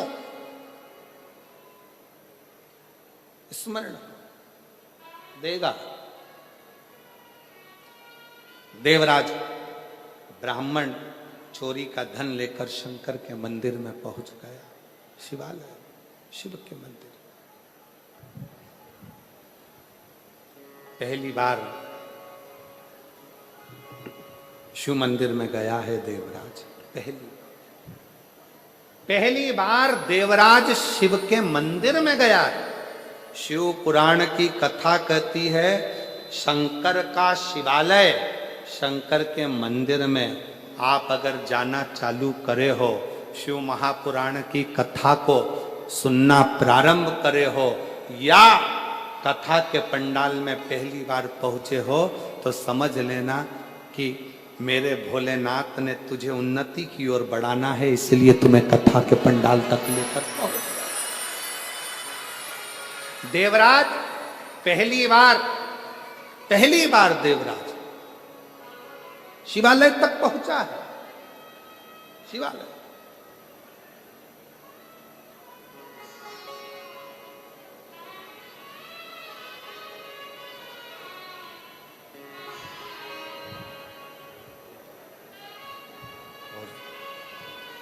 बाबा से विनय कर बैठा।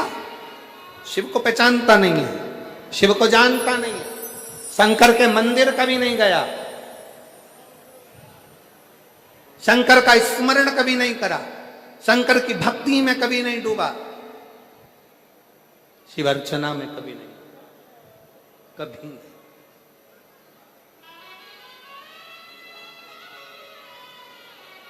जाकर बैठ गया और जब जाकर बैठा तो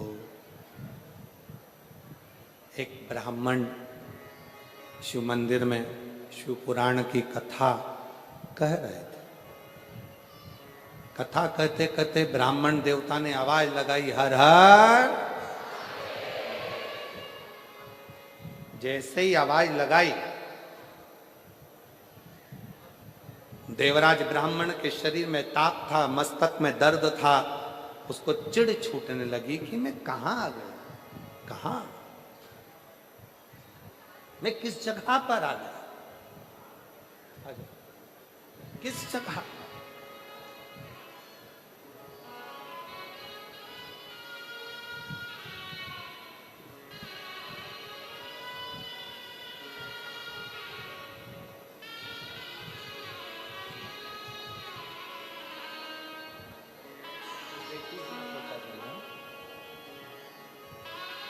आपकी बेटी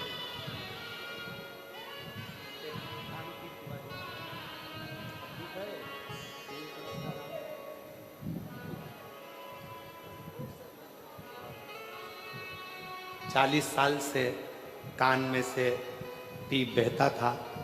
सारे डॉक्टरों का इलाज करवा लिया था, पर बाबा की कृपा से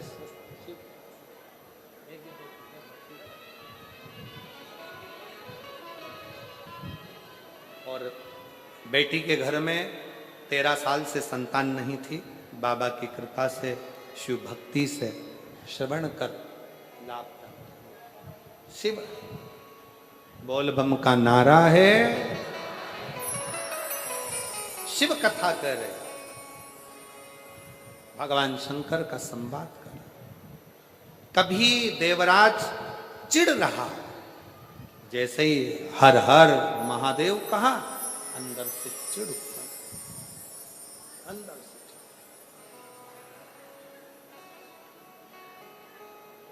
क्रोध आ रहा। पर उसको यह नहीं मालूम कि वो कहां पहुंच गया, किसकी शरण में, किसकी शरण, किस स्थान पर पहुंच गया, ये उसको अंदाजा। किस बस हृदय से शिव की शरण, शिव की शरण। और बन सके शंकर भगवान से इतना जरूर कहना कि जीवन दिया है आपने, मेरा ये शरीर जब तक चले मैं आपकी सेवा करता रहूं। सेवा सारी उम्र करूं तेरी सेवा, सारी। देवा महादेवा, ओ देवा महादेवा, सारी उम्र करूं तेरी सेवा। भोले जी मेरी लाज रखना, रखना, भोले जी मेरी लाज रखना, बाबा जी मेरी लाज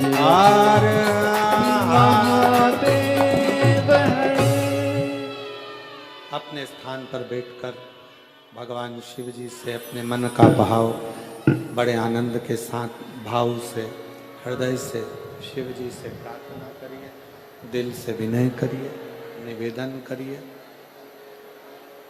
बाबा को अपने मन का भाव अवश्य कहिए और दिल से बाबा को प्रार्थना करिए। सब साथ में बोलिएगा। आपकी आवाज़ व्यासपीठ तक, व्यासपीठ और आपकी आवाज़ मेरे देवाधिदेव महादेव तक पहुँचे। इसी भाव के साथ भगवान शंकर को प्रार्थना करें।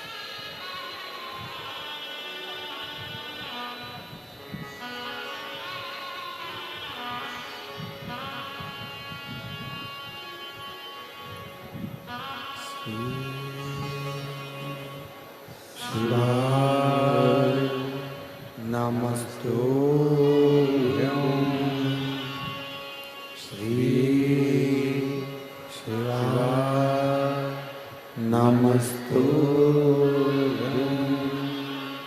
श्री शिवाय नमस्तुभ्यं श्री शिवाय नमस्तुभ्यं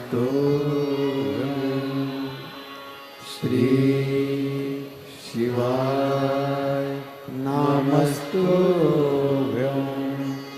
भोला सब दुख काटो मारा ओ भोला सब दुख काटो मारा शिव शंकर जपो तेरी माला भोले बाबा जपो तेरी माला भोला सब दुख काटो मारा ओ भोला सब दुख काटो मारा वेद है मंगल मंगलकारी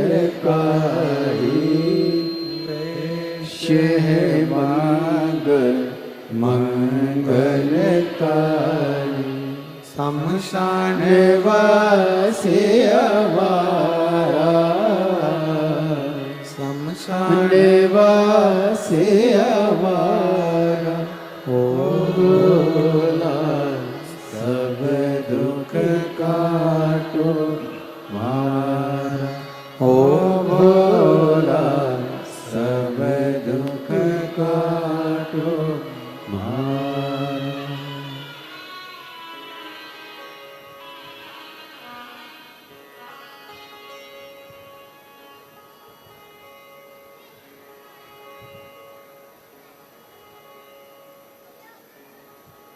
बाबा देवाधिदेव महादेव भगवान शिव ओगरदानी त्रिकालदर्शी कैलाशी अविनाशी शंकर की पवित्र कथा कह रहे हैं, शिव तत्व कह रहे हैं। देवराज के मन में उलझन उत्पन्न हुई, बाहर निकल और देवराज मंदिर को छोड़कर जैसे ही बाहर निकला, एक बेलपत्र के वृक्ष के नीचे देवराज पहुंचते से ही उसके प्राण छूट गए, उसके प्राण गए। देवराज के जैसे ही प्राण गए, स्वयं शिव देवराज को लेने के लिए। देवराज के मन में एक संशय उत्पन्न हो गया, मैं पापी, चोरी करा, ब्राह्मण कुल में जन्म लेने के बाद भी अच्छा कर्म नहीं करा, भटकता रहा, फिर भी मेरे को लेने शंकर जी आए हैं, ये कारण क्या है? स्वयं शिव जी ने कहा, देवराज एक तो एक क्षण की शिव पुराण की कथा सुनी, दूसरा बेलपत्र की छांव में प्राण छूटे, तीसरा तेरी माँ शंकर के शिवालय में जाकर एक लोटा जल चढ़ाती रही। जो स्त्री, जो नारी शंकर के मंदिर में जाकर एक लोटा जल चढ़ाती है, वो अपने मायके और ससुराल के 71 पीढ़ी को पार उतार देती है। ये फल है। एक बिंदुक नाम का ब्राह्मण, जिसकी धर्म पत्नी का नाम चंचूला था। बहुत ध्यान देना, डीडवाना में जो माता ने प्रश्न किया था कि वैधव्य नारी क्या शिव का स्मरण कर सकती है, तो ये शिव पुराण की कथा कर रही। चंचूला का पति पानी में डूबकर मरा था। 3 तरह से मरे हुए व्यक्ति को मोक्ष नहीं मिल पाता, पानी में डूबकर मरे हुए, स्त्री के हाथ से मरे हुए और सर्प के डसे से मरे। फिर भी मुक्ति, फिर भी मोक्ष।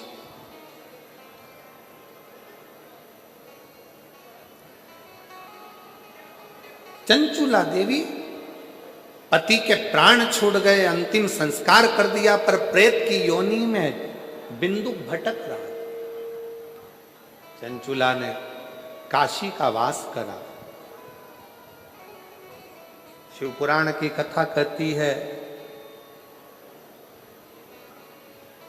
अगर कोई काशी में जाकर निवास करता है तो शिव उसके हृदय में निवास करते हैं। शिव महापुराण की कथा कहती है, अगर काशी तक भी ना पहुंच सको तो शिव महापुराण की कथा में अगर पहुंचकर विश्राम किया है तो शिव तुम्हारा कल्याण करने के लिए तुम्हारे दरवाजे तक जरूर पहुंचे। चंचुला ने प्राण छोड़ने के बाद पार्वती जी की सखी बनकर, सहेली बनकर, तुम रुका जी से विनय कर कर शिव महापुराण की कथा का रसतत्व ग्रहण। कथा का यजमान कौन बने?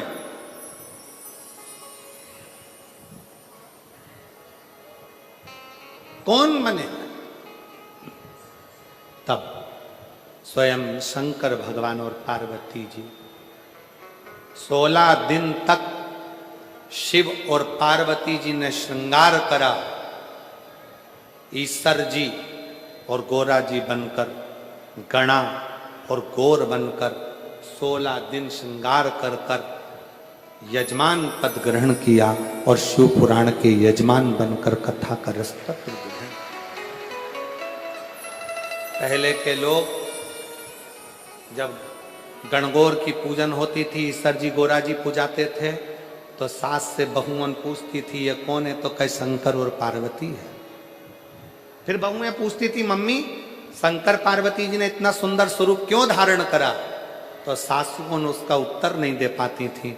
पर जब से लोगों ने शिव पुराण की कथा सुनी है, तब से लोगों के मन में ये बात आ गई कि ईश्वर जी और गोरा जी शंकर की कथा के यजमान बने थे।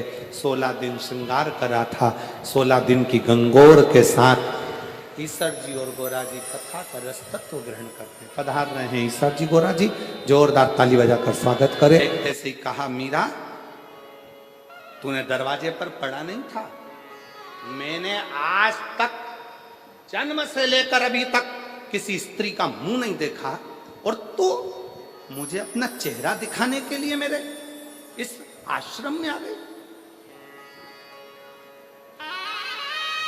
क्यों?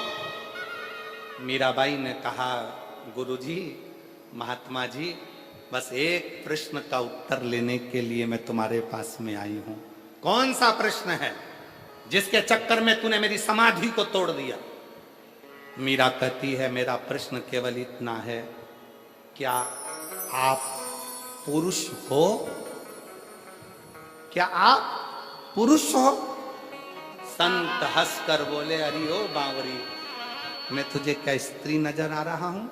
मीरा कहती है, ये मेरा उत्तर नहीं है, महात्मा जी आप उत्तर दो, क्या आप पुरुष हो? संत ने कहा, हाँ मैं पुरुष हूं। और मीराबाई ने करताल वीणा उठाई, चलने लगी, वापिस जाने लगी। संत ने रोक लिया, रुक मीरा, प्रश्न तूने पूछा था, उत्तर मैंने दिया, अब ये बता कि तूने ये प्रश्न क्यों किया? मीराबाई कहती है, बाबा जी मैंने अपने गुरु जी के मुख से सुना था कि ब्रज रज में तो केवल एक पुरुष है, बाकी की सब स्त्रियां हैं, इसलिए आप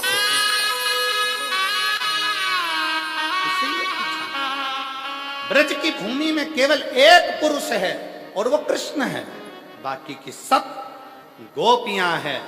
और आप कहते हो कि मैं पुरुष हूं।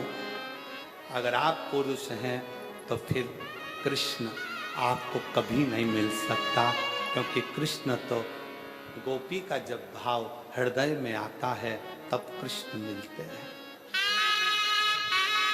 तब कृष्ण।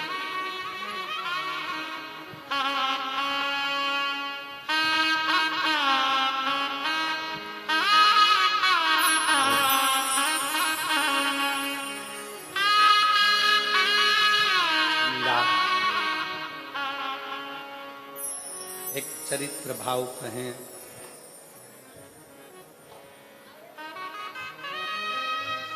15 वर्ष मीराबाई ब्रज में रही। कितने वर्ष?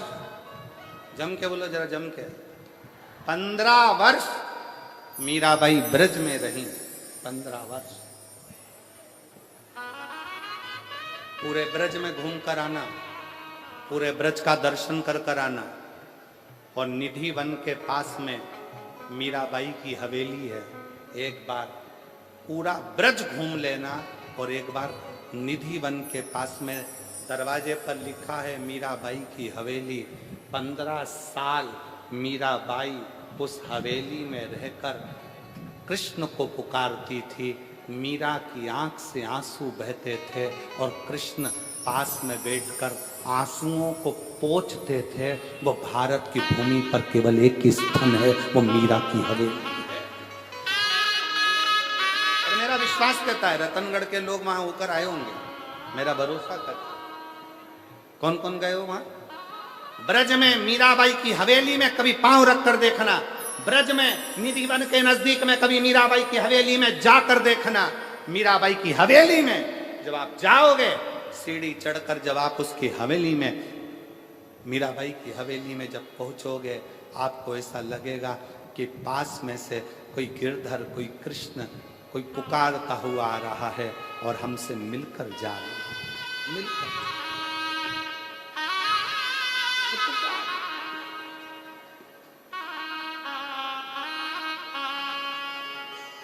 हरि के रंग में, प्रभु के रंग में ना मेरा,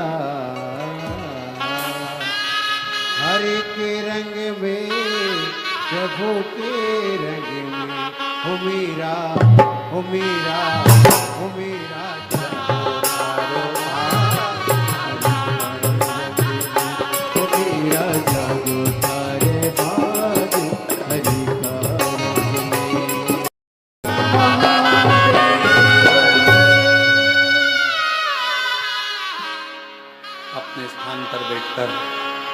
भगवान देवादिदेव महादेव को बड़े भाव से प्रार्थना करेंगे, निवेदन करेंगे। जिस प्रार्थना को करने के लिए शिव भक्त शिव जी की कथा में, शिव पुराण में पहुंचते हैं, वही प्रार्थना ठाकुर हम बड़े प्रेम से सब लोग मिलकर बड़े आनंद के साथ करेंगे। हृदय से बाबा को विनय करें, निवेदन करें। जिसको आता है वो साथ में बोलेंगे। जब प्रार्थना करने के बाद 2 क्षण के लिए मौन हो, तब अपने मन का भाव शिव को अवश्य सब साथ में बोलें।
भोला सब दुख काटो, ओ भोला सब दुख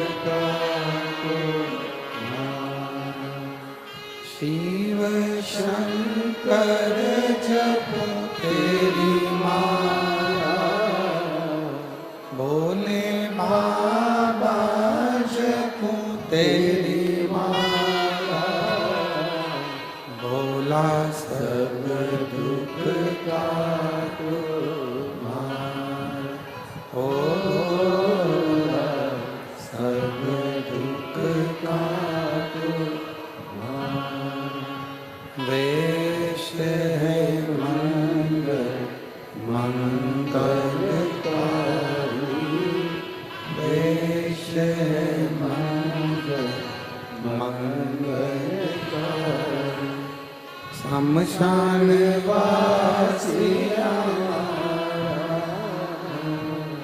शमशान वासिया ओ भोला सब दुख काटो ओ भोला सब दुख काटो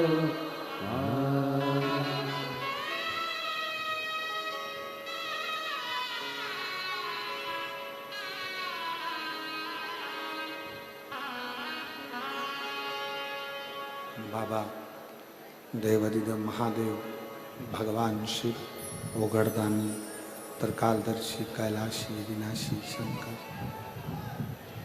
भगवान शिव की कथा कर शिव पुराण वर्णन कर रही है।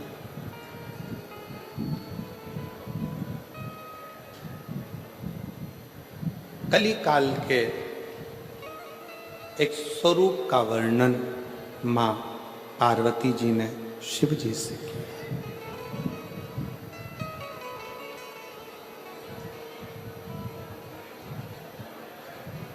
इस कलयुग की व्यथा कैसे समाप्त? कलिकाल में जन्म लेने वाला मानव अनेक अनेक समस्याओं से घिरा रहे। शिव कहते हैं पार्वती जब वो कथा में डूबेगा, कथा को अपने भीतर उतारेगा, तब वो सब समस्याओं से दूर हटता चलेगा। दूर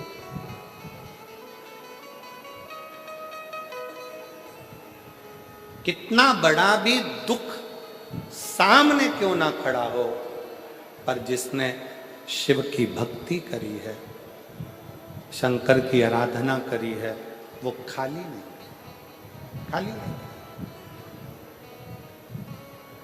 और तेरे दरबार की बाबा निराली शान देखी है, तेरे दरबार की बाबा निराली शान देखी है।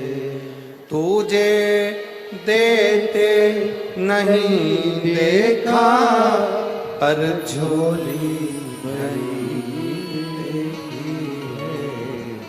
तुझे देते नहीं देखा, पर झोली भरी देखी है। मुख दुनिया मोड़े बाबा तू मुखड़ा मुख दुनिया मोड़ेगी बाबा तू मुखड़ा। शिव कह रहे हैं शिव पथ से जो भटक गया फिर वो अग्रण्य नहीं होता। शिवपथ से भटकना नहीं है।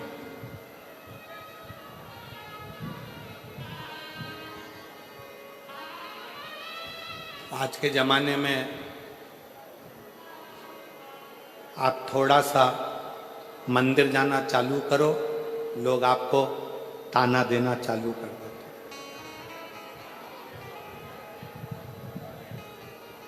ये चली सती सावित्री,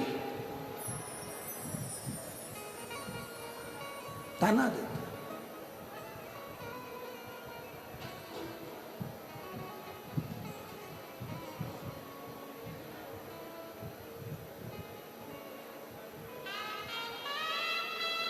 कल एक माता जी ने, कल नहीं परसों के दिन, जब हम डीडवाना में एक दिन के लिए परम पूज्य स्वामी जी श्री 1008 श्री विष्णु प्रपन्नाचार्य जी महाराज जी स्वामी जी ने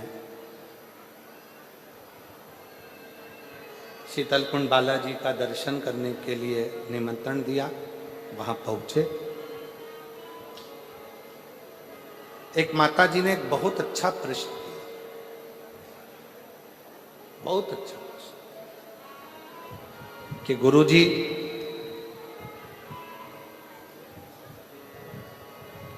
मेरे पति को गए हुए 6 साल हो गए,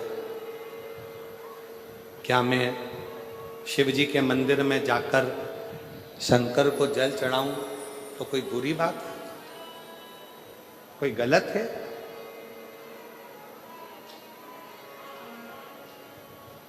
शिव महापुराण में अगर आप लोग कभी स्कंद पुराण का काशी खंड का अध्ययन करें और शिव महापुराण को अगर दिल से गीता प्रेस गोरखपुर की शिव पुराण को घर लेकर आओ, उसको पढ़ो, अध्ययन करो।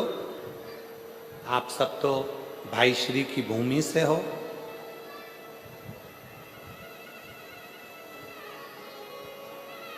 भाई श्री हनुमान प्रसाद जी पोद्दार जी की जन्मस्थली से। गीता प्रेस गोरखपुर की शिवपुराण को लाकर हिंदी के अंक का अध्ययन करो।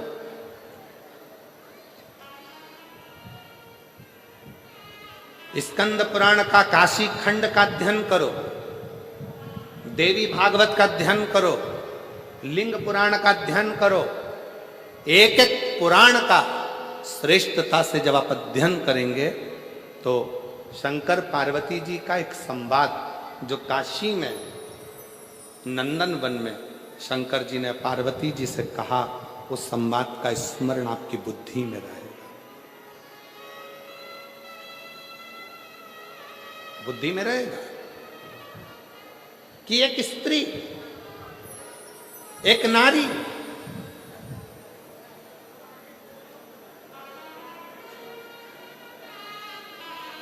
उसका पति अगर चले गया है और पुत्र यदि जीवित है तो वो नारी यज्ञ, तप, अनुष्ठान, दान, पुण्य, व्रत, भजन, कीर्तन, अर्चना, आराधना सब करेगी और उसका पुण्य पूरे परिवार को, कुटुंब को प्राप्त होगा।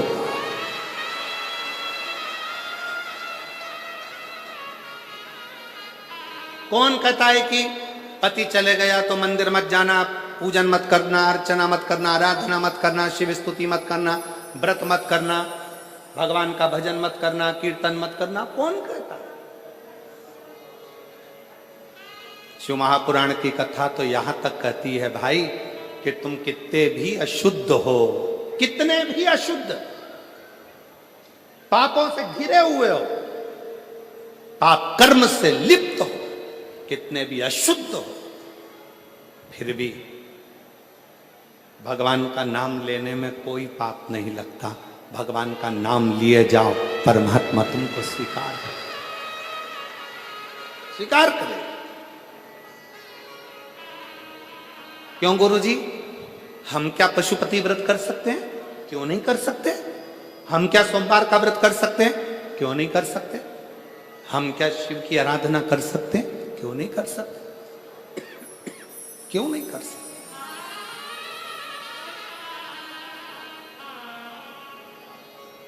सुनो,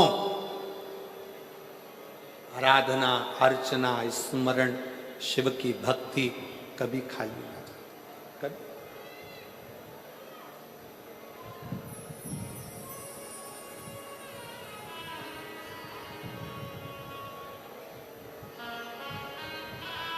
महाराज,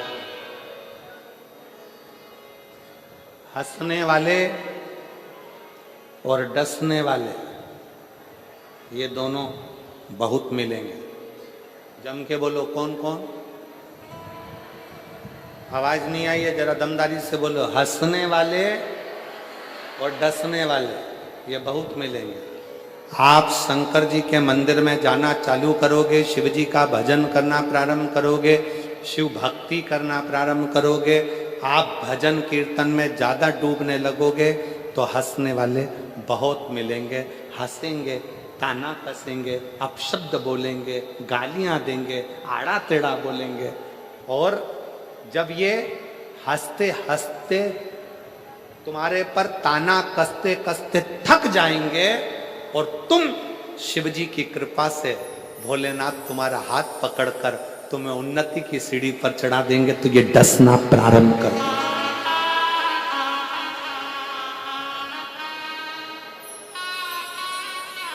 फिर ये डसना प्रारंभ करेंगे। कैसे चोट पहुंचाई जाए, कैसे तकलीफ दी जाए, कैसे कष्ट दिया जाए, फिर ये धीरे धीरे डसना प्रारंभ। एक पत्र है, देखिए।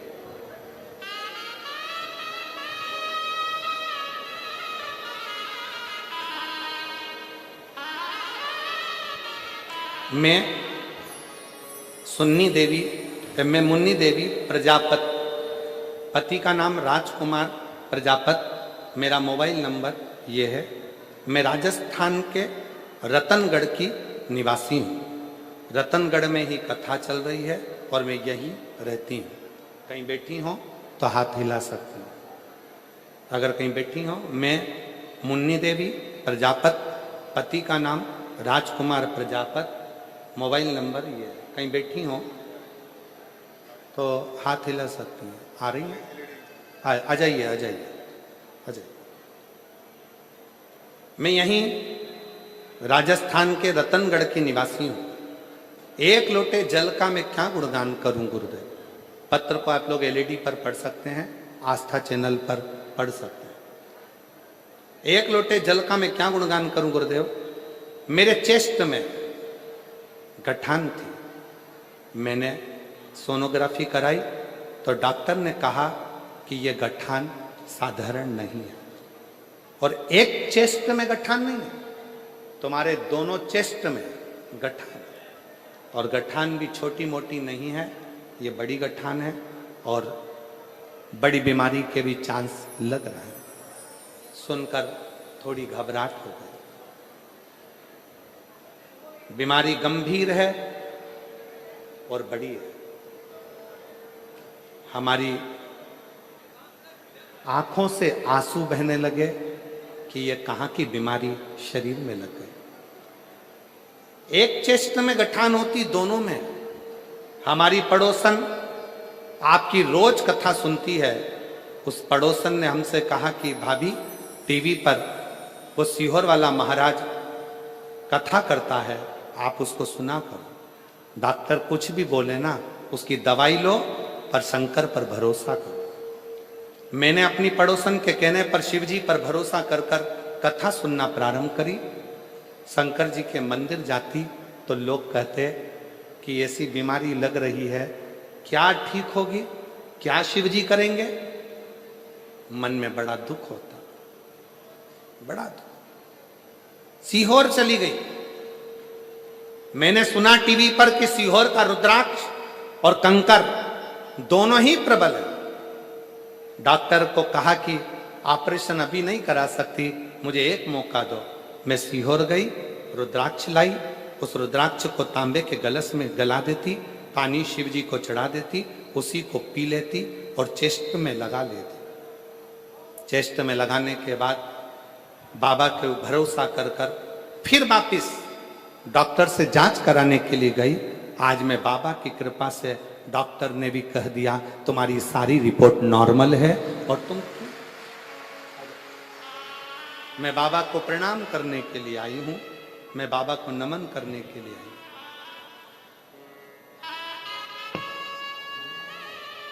रिश्ता तेरा मेरा सबसे प्यारा, रिश्ता तेरा मेरा सबसे प्यारा।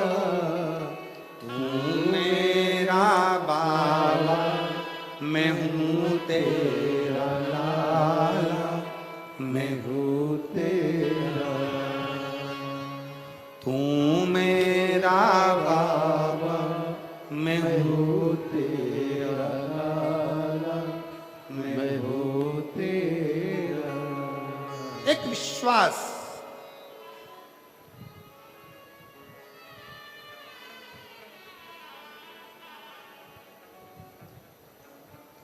दो मिलेंगे आपको, एक हंसने वाले, दूसरे हंसने दो। आग लगे बस्ती में, जरा जम के बोलो, अपन रहो मस्ती। क्या किसको रोइए, चादर तान के सोइए। टेंशन लेके अपन कौन सी जिंदगी अपनी अच्छी कर लेंगे। पति दुकान से आता है, मुंह उतरा रहता है, क्या हो गया, आज नौकर नहीं आए। फिर आया, आज क्या हो गया, ग्राहक नहीं आया। अब क्या हो गया, व्यापारी माल नहीं भेज रहा।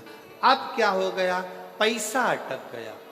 जब देखो जब मुंह उतरा, मुंह उतरा, मुंह उतरा। रोज चेहरा उतरा रहता है प्रतिदिन, और रोज का जीवन हम ऐसे ही काटते चले जा रहे हैं।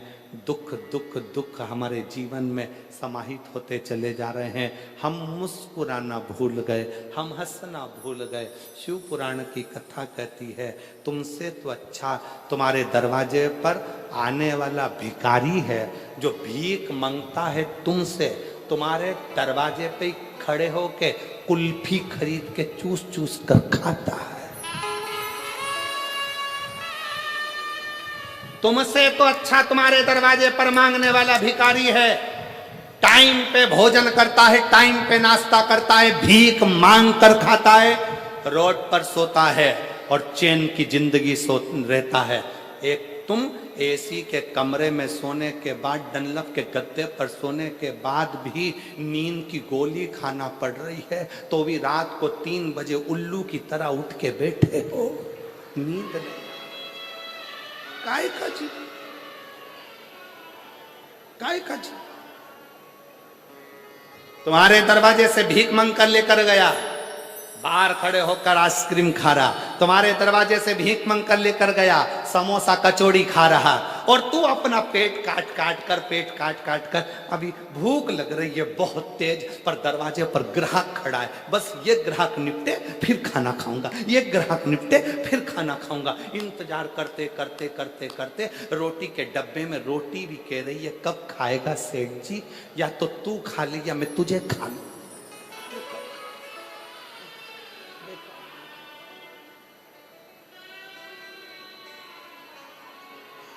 निकलता गया समय, निकलता गया। अभी आज कथा का 3रा दिवस हो जाएगा, 4 दिन कथा पूर्ण हो जाएगी। रतनगढ़ वाले कई लोग सोच में पड़े रहेंगे, बहुत गर्मी पड़ रही है, जाऊंगी जाऊंगी। अरे भाई, अरे मिलती है शिव नाम की दौलत कभी कभी,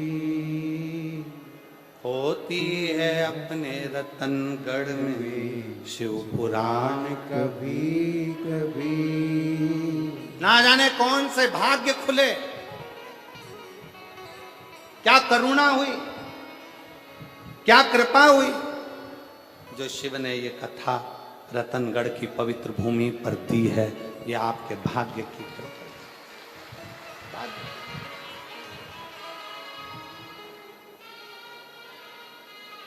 और फिर भी इंतजार में, गर्मी बहुत तेज, काया को पाके तुम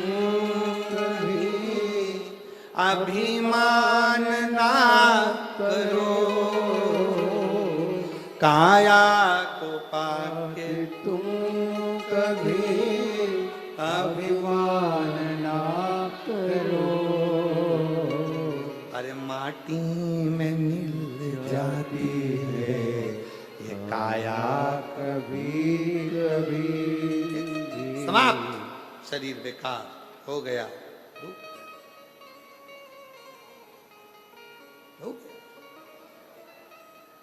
करो भजन उसका, स्मरण उसका, चिंतन उसका।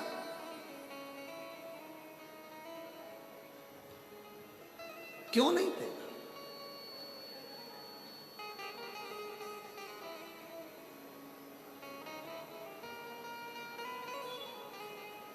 हंसेंगे लोग, ताना देंगे लोग।